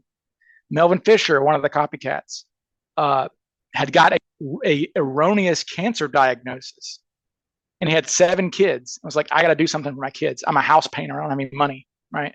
So, LaPointe begged for mental help. LaPointe, when he jumps out and breaks ankle, his first appearance in front of a judge, the day of the hide, they capture him pretty quickly. He goes, son, we'll take care of your leg. You'll get medical treatment. His response was, how about some mental treatment? Like, my brain's not right, sir. Rob Hetty was like 2 weeks back from jungle in Vietnam. Okay. He was just out of his mind, still like fighting the war. Okay. So Mac is really the only one of these guys who is just a criminal. I tell people all the time, Mac was literally said he was sitting in his car casing a Brinks truck as it went by. Like he was like following a Brinks truck route to go rob it. When he hears about the hijacking, he goes, that's a good way to get a score. Like I could do that instead. And so like he was an actual felon. And I made sure at CooperCon last year, I asked him on stage, I said, Mac, were you already a felon when you did this? He goes, yes, I already had a burglary or whatever, conviction. So he was already a felon. So Mac's a criminal. Where Cooper is, I don't think he's PTSD guy. He's too old for that. I mean, everybody can have PTSD. My father, whatever. I mean, people have PTSD when they're older, of course, but usually it's not as aggressive when they're, in their 50s. War was 30 years everything ago. Calms down with age. Exactly. So I don't think Cooper he's too old to have like active PTSD like Hetty and these guys or LaPointe. LaPointe said that LaPointe was a door gunner on a Huey. And at his trial, LaPointe said that he could not get vision of his head. He said that he gunned a Viet Cong guy in half. He said, this man came in half when I shot him with my machine gun. He just fell apart. And he said, I can't get that out of my head. I replay it every day, every second. It's really sad. And Hetty had his own problems. But Cooper's too old, I think, to have that sort of aggressive PTSD. And he's not morose, though. He's not like basically Melvin Fisher, who had the cancer diagnosis, was a very morose hijacker. He was very just sad the whole time he was doing it. So he's not like that. Cooper's apparently pulling dad jokes on Florence Schaffner when he gets the money. Hey, pick up the bag, sweetie. Isn't it heavy? Oh, ha, ha, ha. He's like, so he's being light to them. So what is he? I lean toward him being a criminal like Mac, because if you look at Mac's hijacking, Mac never loses his cool. Mac never displayed any aggressive nervousness, I guess. He's calm. I mean, he just was chill. He was chilled out back there. In fact, listen, think about this. The fact that his version of Tina was Sharon Weathersby. I think her name, that was her name then. She's Sharon Mateo now. She might be a good guest for your show. But to have a real Tina Mucklow on your show. That's a good idea. Yeah. And she'll do it too. I have her number. I'll give it to you. But Sharon, is friends with McNally. She went all the way up to his house in Michigan from Florida to go visit him. So I don't think that if Mac had waved a gun in her face and threatened to just blow her away and was mean to her, that she would have that feeling, you see, of generosity, of forgiveness, whatever. Maybe she's just a great person. I don't know. But so it's oddly enough, Cooper's vibe to me is most similar to McNally, because Mac's not jumping up and down. Mac's not sweating. He's not he drops a few F-bombs, but understandably, in Mac's case, when his plane was rammed by a Cadillac, he thinks something's going on there. Best part about that story is that when Mac's plane is rammed by that Cadillac, by the drunkard who crashed his Cadillac into Mac's 727, Sharon, I think Jane was one of the stewardesses. She told the news that, or it may have been Sharon, that when the collision happened, Mac's wig got knocked to the side, and that she just instinctively reached over and straightened his wig for him. That's great. What a great story. Now, Mac, when I told Mac goes, nobody touched me. He goes, nobody touched me that day. I was like, well, Mac, she's saying this hours after getting off the plane with you. Because I don't believe it. I'm like, okay, Mac. Well, let me ask you this, Ryan. I've thought about this so much. Like, how much of DB Cooper being calm, cool, and collected can be completely attributed to Tina Mucklow? A bit. Because Florence It's loses her cool, yeah. and Tina steps She's in. Hey, I'll help you out yeah, with this. yeah, and was very calm. Yeah, I think so. I think that yeah. Well, especially there were times. I think the reason why people like Radicek get so emotional about Tina, and it's too much to go into. I mean, we're it's too much to go into, I guess, in this podcast. But the refueling saga is out of control. Like it is way more. When I started actually researching, because you and I know something about refueling. There was some kind of refueling thing, and Right. you see it in the Unsolved Mysteries episode. You've got Scott saying, "I told them if they're messing around down there to knock it off," whatever. Like something happened with refueling. Well, I investigated the refueling, and that is a saga. Like, no wonder they were genuinely afraid that Cooper was going to blow the plane up in the cockpit. No wonder they were panicked, because that's the closest that they came, that they felt. Radicek says that he's like, that was the closest. We were actually scared he was going to blow the bomb up, if there was a bomb, Well, because yeah, and in Tina's interview afterward, she mentions briefly like he got annoyed during the refueling process. Is the only yeah, unkind thing she has to say about yeah. him. She goes, he was impatient a few times, but it was the refueling. But the refueling, they had to have four. Like most times, it takes one fuel truck to fill up a 727, just one. They'd have four, and every one of them had some malfunction that was almost an impossible malfunction. And like that's why the pilots are like, "Oh my god, no way, a frozen fuel nozzle this time." Now what? Because Anderson keeps looking at the gauges of the fuel, and he's like, it's stopped. Why aren't we refueling?" So Radicek calls down and says, "Hey, first fuel truck, what's going on down there?" We have a a, a, a vapor lock. We got to get another fuel truck. Okay, great. It takes 50,000 pounds of fuel to fuel up a 727. This first one fuels up 3,000 pounds. Vapor lock. They go, "Oh my god!" And they go, "Okay, well, get us a second and third fuel truck just in case." Well, you know, the second and third fuel And trucks, they're on the farthest end of the runway. yeah, they're there for an hour. They get lost, actually. They don't know where they're going.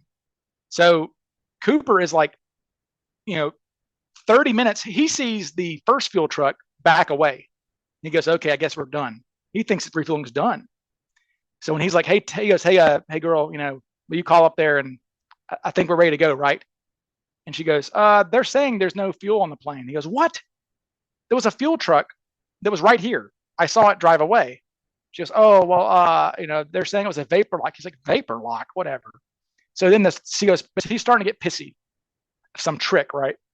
He goes, "They're stalling, damn it." Like, apparently that's what toe sauce. He cussed a few times. He goes, "They're stalling. He goes, "I won't take this." Uh, then she calms. She goes, look out the window. You see those lights? That's a second fuel truck. It's coming. I promise. Because she's on the phone with them, and they're saying, "Hey, look, there's a second fuel truck approaching. Tell them it's coming." So that calms him down. Second fuel truck pulls up. It pumps about 500 pounds and gets a frozen fuel nozzle. Now, it's only 44 degrees. And jet fuel freezes at like negative something. It's hard to freeze. Well, Radicek is like, "Oh my God." He calls back, goes, "What's on down there?" "Frozen fuel nozzle." "Oh my God." Because he knows he has to tell Tina to tell Cooper this. And that they're already kind of figuring out Cooper might know a thing or two about an airplane, right? And so poor Tina's like, "Frozen fuel nozzle?" "What?" They go, Cooper explodes. He goes, "I'll show them." And apparently he goes and grabs the briefcase. He's like, "I'll show them."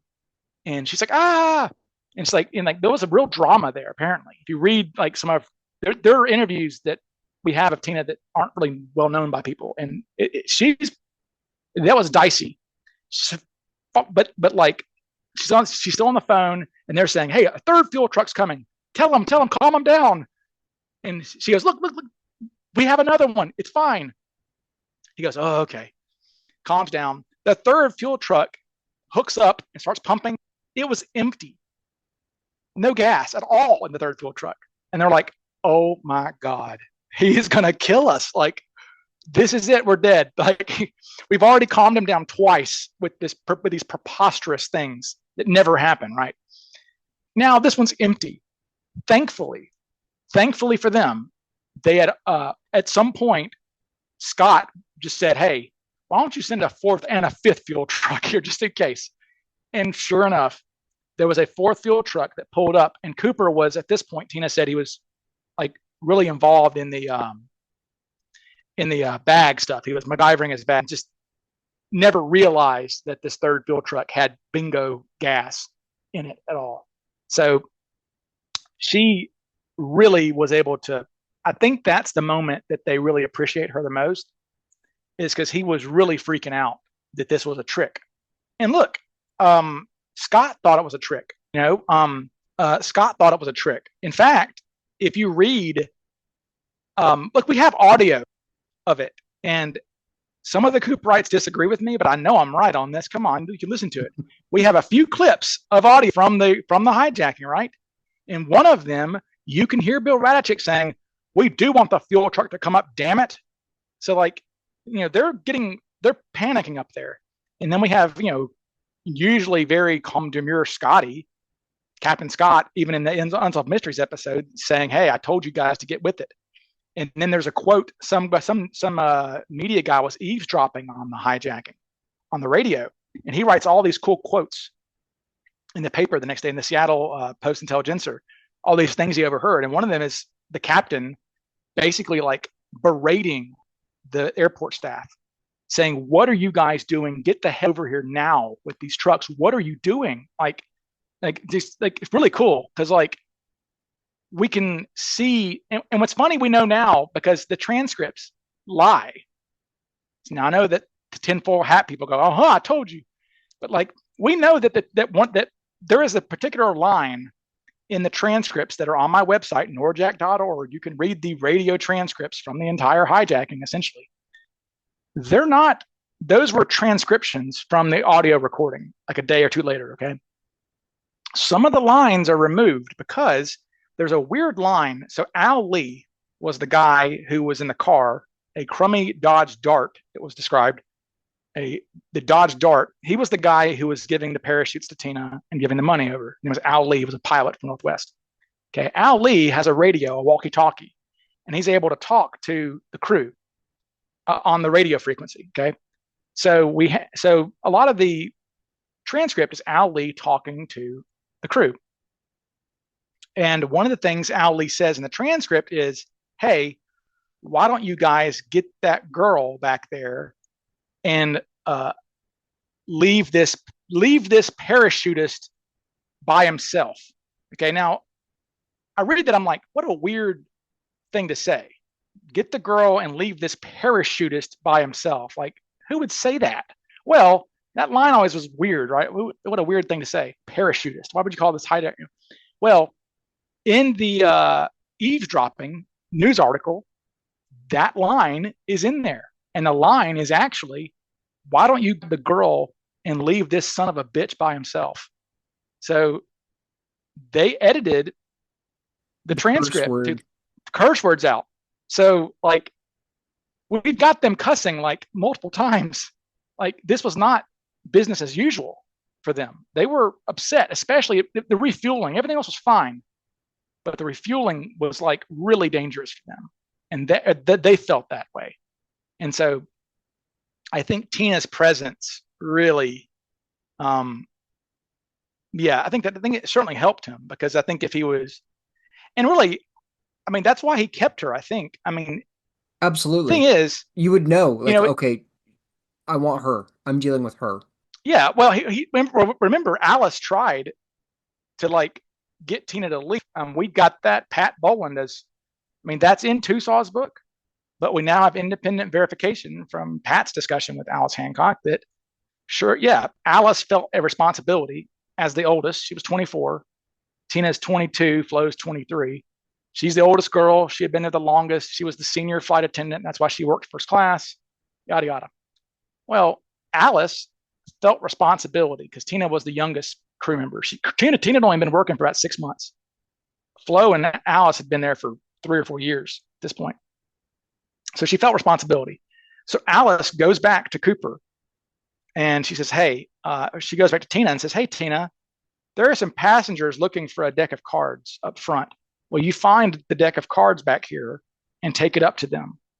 Basically, what she was trying to do is get Tina to get up so she could sit next to Cooper and like sacrifice herself, essentially, right? And Cooper looks at her and says, forget about the cards. Go back to your station, miss. And yes, sir. So she goes back. So he liked Tina, and so did Bill Mitchell, I guess, too. But Cooper felt good about Tina. I mean, she was smoking a cigarette with him. And, the thing about Cooper, though, is that we know that they interacted a lot. Just from my study of the copycats, they did not interact a lot with McCoy. They were frightened of McCoy. They didn't interact with him a lot. They didn't interact with Heineman a lot because he was aggressive at times. He was putting his pistol in people's guts and saying, "I'll kill you."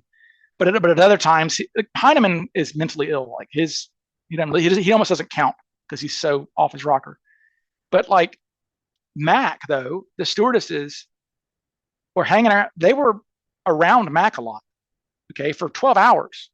Okay, with Cooper, we've got Flo and Alice walking back there to the back of the plane after the passengers get off to talk to Cooper. They're back there. I mean, Alice is back there talking to him about parachutes because Alice had been skydiving before. Her husband was a skydiver. Alice had gone skydiving before the hijacking, in fact.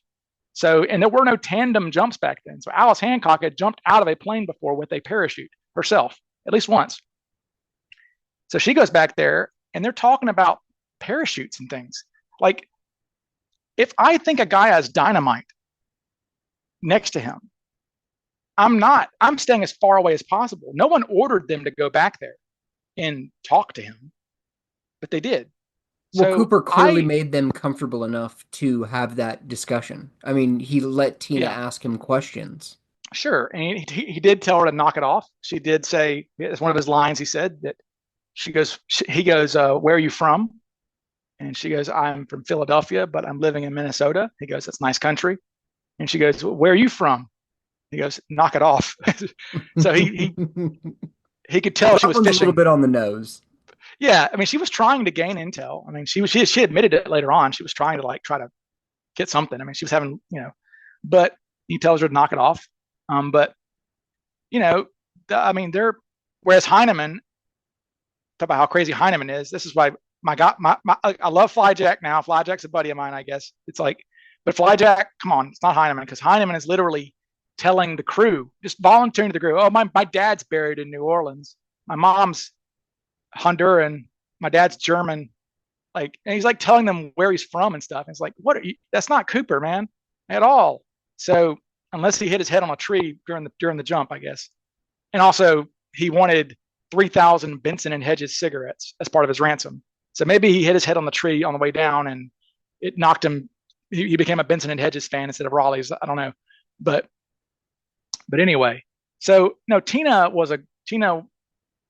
deserves the credit that we give her, honestly. I mean, she really stepped up to the plate. And, the way that she describes it in the interview that I have that most people haven't seen is that basically Cooper, when Flo leaves, Cooper thinks she's just carrying the note to the cockpit and coming back. So when Flo doesn't come back, Tina says that because Tina's sitting in the jump seat behind Cooper, and she says that Cooper keeps leaning into the aisle, looking down the aisle, and every time he did that, he would look back at Tina. He would turn his head and be like, "Hey," silently, like, "Hey, where's that girl?" And then he kept doing this over and over again, like, "Is she coming back or not?" And Tina says that she stands up and says, "Flo must have gotten lost. Do you mind if I sit here?" And he goes, "Sure." So I think that, look, I mean, Tina became a nun. She has a degree in like social work, I think. That's what she does for a living, or did for a living, with social work. So I mean, obviously, she's a very empathetic person as a human being. And I mean, look, she says that she prayed for Cooper. She said, I didn't know what his circumstances were. I didn't know what drove him to be here, but it probably wasn't a good thing. And so I felt sympathy for him, even though he was threatening me. She still felt empathy and sympathy for the guy, because no one does this really unless there's something wrong with them. And I think she understood that. All right. Last question. When can we read your book? Oh my God. Well, it's done. I know I've been hyping this book forever. I know. Hey, Brandon Arnold, have a drink. Brandon Arnold says he plays a drinking game every time in the book. He says he has a drink. So he's like, I don't want to get liver disease by the time your book comes out from having drinks every time you mention it. But Brandon Arnold, by the way, he 3D prints dentures for a living, I guess. And he all of a sudden at CooperCon, I had this great display where with Lil Coop was there, my money bag was there. Thank you to John Higgins I mailed that money bag to him. The money bag was there, my parachutes were there, and all of a sudden, like, I'm looking at my table and there is a set of dentures sitting on like the parachute, and I'm like, what in the world? Did someone's teeth fall out? and like, I'm just looking at it going, what in the world? And I just grabbed these dentures, and like inscribed on the dentures is Dan Cooper. And I'm like, what? And it was a nice prank that Brandon Arnold, I think that's his new thing, is to prank me every CooperCon, because he pranked me last time too, last CooperCon. But anyway, the book though, it's done. Larry's forward is written. It's basically just I got to get a publisher. It's about 120,000 words of goodness. I think I'm proud of it. It's good work. I think that, in all modesty, yes, that, I mean, just being truthful, that I think, Bruce read it, and Bruce messaged me and said, it's a masterpiece. I'm like, well, thank you, Bruce. And Bruce admits, he's like, hey, this is like, he says, I think of this as like because Bruce will admit that his book is dated at this point. He didn't have the FBI files. Correct. And which is amazing that he even got that much. Absolutely. It was the Bible. Yeah, it was the Bible. And he got that through not sitting on his ass like I do. I sit on my ass getting this stuff. Bruce went and knocked on doors and talked to people because he had to, because there weren't files. So the way that me and Bruce joke about it is that Bruce's is the Old Testament and mine will be the New Testament. They're both valid, right, in their own ways. And so, that's kind of I guess Dan must be the worshiper of Zoroaster, because he doesn't know any of our maybe he's a Scientologist or something, because he doesn't know either of the Cooper Bibles, I guess, because I can't say I've tried to, I won't go back to Carter. I can't go back to Carter, but that's just so frustrating. He waves around the Bruce Smith book all the time in his videos. He like, does. Bro, and I'm like, dude, like, did you read the chapter on McCoy in that? Like, yeah, right. It's like, you don't know what that book says, because if you did, you would know that you don't have the right, like, again, his description, the only person who ever describes Cooper's parachute the way that Dan Greider describes that parachute is Dan Greider himself, which is extremely convenient. And I haven't challenged the guy, but I'm like, why don't you ever show what you're saying? Like, if I say that the FBI files say this, then you'll see my videos. I show the actual document in my video. You can pause it on your computer or phone and read it yourself. Dan just says FBI records show that it was a blah, blah, blah, blah, blah. Well, where are these records? I mean, I'd Venmo anybody $1,000 today if they could find a record that says that Cooper's parachute was an MB-8 with cape wells and a container that was modified to fit a 28-foot canopy. And again, we know Cooper's canopy was a 24-footer anyway. So, like, just, I mean, preposterous. almost like you're used to having to prove what you're saying is true. Yeah, I know. Right. It's like, bro, what are we doing here? Is what I have to say with Dan sometimes. Is it's like, how can anybody? But the problem is, it doesn't matter. Like, there's a great quote that says, "Falsehoods fly, and truth always becomes falsehoods fly, and truth always comes limping behind." So Yeah. that's really the problem here. Is that, yeah, my debunking video has views, but it doesn't have the 1.6 million views that his CNN video has, right? I mean, doesn't have the Guardian's readership. I mean, whatever. Well, how many of us in the Vortex have the exact same story of all my friends messaged me, "Hey, did you hear the case is solved?" Hey, I guess all of us. And what's funny about it is, I'm now to the point where I get a text message from Bill Mitchell saying, "Hey, Ryan, tell me about this parachute." Like, in what world have I woken up in where Bill Mitchell's like, "Hey, man, you need a parachute?" I'm like, okay. And so I sent him my video. And what's funny is he sent it to his family, and he screenshotted his family group chat, like their response to my video. And it was so cute. He like messaged me and says, "This is what my family said." And he's like, "Oh my God, he killed him." Like, fatality, like, whatever. Like, that was brutal. His kids were like, "That was brutal. What a brutal takedown." Whatever. So, like, Yeah, that I was mean, cool. I've been sharing your video as an example of that. Thank you. Well, thank you. I mean, and again, I wasn't trying to be ugly to Dan at all. Like, I'm trying to be gracious as I can be He to put this someone out who I think publicly. It is wasn't like you made a video about someone on Reddit said this. This was right. in the news. He's presenting it publicly. It's open to be picked apart or ridiculed or agreed with. Yeah, He and put yeah, this out exactly. there. But guess what? He's going to delete anybody who says it on his page. Go check out the Coopers. Oh, and I got a great compliment, by the way. I actually shared it on Facebook. We can end with this. I got one of Dan. I was looking at Dan Greider's YouTube comments, just for a chuckle, and one of the YouTube comments says, "The government has a channel called DB Cooper Sleuth to attack and downplay everything Dan Greider says about this subject." Okay, well, great. So now I am a government-sponsored propaganda channel, apparently. Well, I've So always known that. that's what everybody says. Well, it is funny. I think it was Chris Cunningham maybe who said that, like, you're like, "Hey man, Burns is an FBI propagandist." It's like, well, because I am an apologist. I'll admit that but I mean, again, we have the FBI files. We can see how hard they worked. They tried. They weren't negligent. I mean, okay, the cigarette butts negligent, sure, but other than that, Hair slide.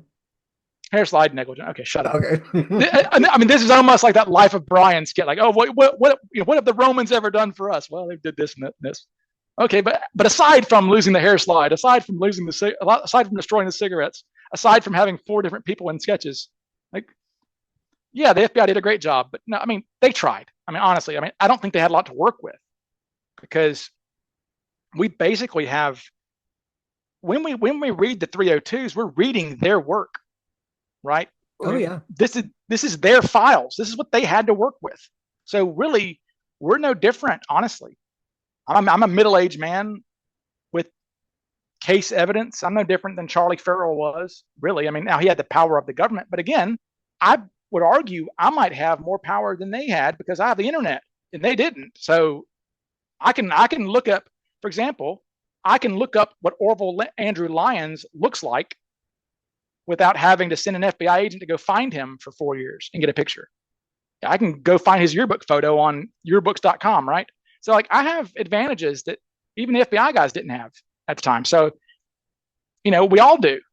Anybody can go on the FBI vault and read these documents for themselves, and it can be taxing, all the redactions of people who would be 120 years old, like Robert Gregory, but to see his name redacted is painful. But other than that, it's a good time. But if I just want the highlights, or if I just want you to tell me what's in the FBI files, where can I find you? You can find me on DB Cooper Sleuth on YouTube, the DB Cooper Sleuth podcast. All of my shows I convert into all of my long shows I convert into podcasts. And people love these things. Like, I love every time a Cooper Vortex comes out because, I get to listen while I'm doing chores or driving or whatever. So I think that's why people like Joe Rogan are so successful, because they can talk for hours and hours and hours. And yeah, people might say, well, Ryan should shut up. He's talking too much. Well, I think more people would rather have some entertainment while they're washing dishes than not. So I can talk for 4 hours about Cooper. I remember one time poor Eric Eulis, he was struggling bad one time. Eric got in over his head. It was 2022 on the Facebook group. He was going to do the hijacking in real time on Facebook Live. And so he started a Facebook Live at 3:02 or something, right? And he ended it at 8:13 or whatever. And he kept inviting people to join him. He was like, please join me. So basically it was like Eric just sitting there by himself, like trying to come up with something to talk about for never a problem for me. I'll say that. So No, getting you to shut up's the problem. I know. But it is what it is, man. I love this case. What can I say? I love this case. And guess what, Dan? I want it to be solved. My God, I don't think it ever will be, sadly. Sorry to pour water on people, but Well, I hate that criticism, and I've gotten it before, and I'm sure you have as well. That we don't want the case solved for whatever reason, because I want to keep doing the show, because this is right. where we make all of our money, whatever the ridiculous reason is. Is there any evidence of anyone saying that? If we go back to No, this whole the 200 Cooperites, if you asked none. those 200, would you want this case to be solved or remain unsolved? I'm Yeah. going to say 1 in 200 is going to Yeah. say Yeah. remain Maybe one unsolved, weirdo. because there would be one like, I just don't want the community to end kind of a thing. Yeah, maybe. But everybody else, yeah, right. I mean, what are we doing here if not trying to solve the mystery? Like, that's the whole point. We're trying to catch the guy. I mean, what other purpose are we serving, really? I mean, what I'm saying? Like, what are we doing otherwise? That is the dumbest criticism. It's We would. ridiculous. It is ridiculous. And what's interesting about it is I don't know how it could even. I mean, really, the only way. I mean, okay, if they found the hair slide and they allowed someone like Colleen Fitzpatrick to do her magic, you know, I think that I'm good enough at ancestry.com. I know Dave Feudman's really good at that stuff too. If you gave me DB Cooper's third cousin, I bet I could find DB Cooper in a day. Absolutely. Or a fourth cousin. I could find somebody who would be the right age, looks that. I mean, I could find the guy for sure very quickly. That goes to the DB Cooper pages at noon. By 12:15, 18 people have located the same guy independently. Yeah, and Sam. So what's funny is there will always be naysayers, right? That's what I think, is that there will always be people saying, "Oh, well, I don't believe it." People like Grider people who are so fine. suspects. I'm totally fine for naysayers. Yeah. But are we going to get a consensus amongst the people that I really respect their opinion? Who I think you and I are imagining the same people when I say that. Yeah, I think so. I think that the majority of us would go, yeah, that's probably the guy. I mean, I think that if, like, I don't know, if somehow, Skip Hall, if they found like a bunch of DB Cooper clippings in his house and he had a friggin' Northwest Orient like sleeve where the ticket went or something, I don't know. I mean, we could get to a point where you go, Yes. okay, it's probably that guy. Especially like a Skip Hall or a Braden. Yeah, Find where it something makes sense. close enough where it's like, okay, well, I'm already all the way there with Hall and Braden. Just push me over the edge. Yeah, and like I could get to that point, and hopefully we'll get to that point. I mean, you never know. I mean, there's allegedly, Skip Hall has hours apparently as an old man on tape talking about his life and all of his exploits. And John's dead. Limbach is desperately trying to get those tapes, I think. And so who knows what's on those tapes, right? His kids, they said they've never listened to him apparently. So it's like, really? So. And John's good what at is he getting saying? after it. So I'm excited. He is. He's doing good work, man. All right. Speaking of doing good work, you are doing great work, Ryan. Thank you so much for coming on the show. I really appreciate it. Anytime, man. And I'll have you on soon as well. Hell yeah. I'll see you next time. All right, man. Bye. If you want to find Ryan, he is on every single DB Cooper discussion group you can find, and all the ones you can't find. Make sure you pick up a copy of Ryan's book, or pre-order it, or look out for his announcement of a publishing date depending on the year you're listening to this. Make sure you subscribe to his YouTube page, DB Cooper Sleuth.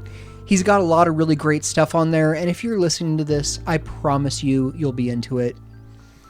Oh, and if that isn't enough for you, this fool has a website too, norjack.org, which honestly, I use it all the time. I've got links to all his stuff in the show notes. Do you have a field of expertise that may be interesting to the Vortex? Do you know the true identity of DB Cooper? Questions, comments, hit us up. You can find us on Instagram or Twitter, or email us, dbcooperpodcast@gmail.com. Thank you to Ryan Burns for his contribution in getting CooperCon back on track. Thank you to Russell Colbert for constantly putting this show back on track. Thank you to Darren Osadich for playing us out. I'm Darren Schaefer, and thank you for listening to the Cooper Vortex.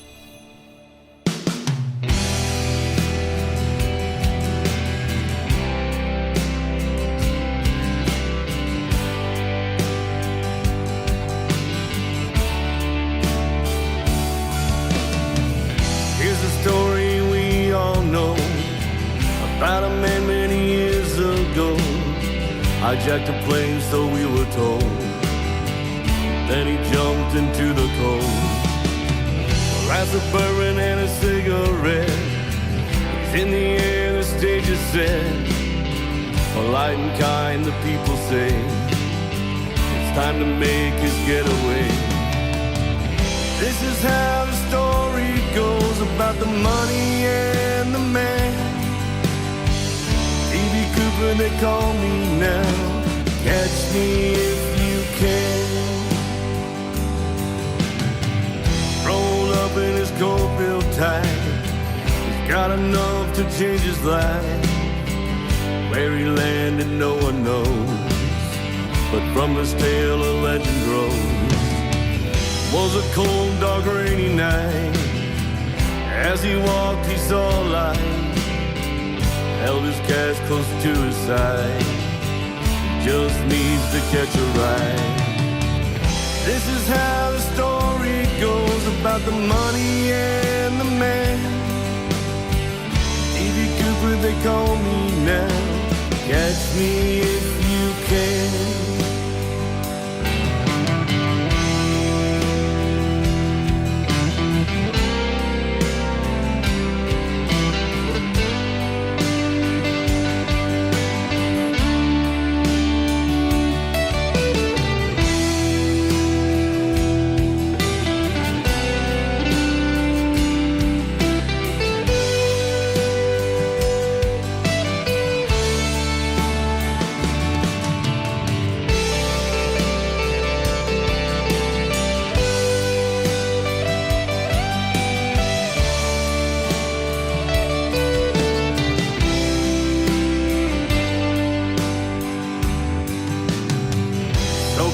Down to the bone, look for a place to use the phone.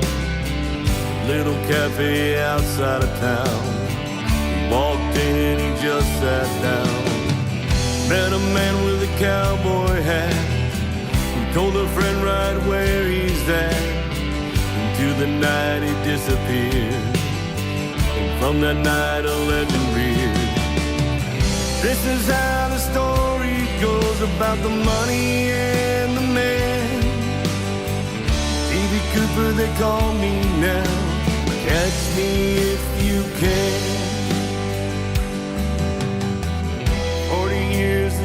secrets out. The story has been told. DB Cooper's done running now. He was 8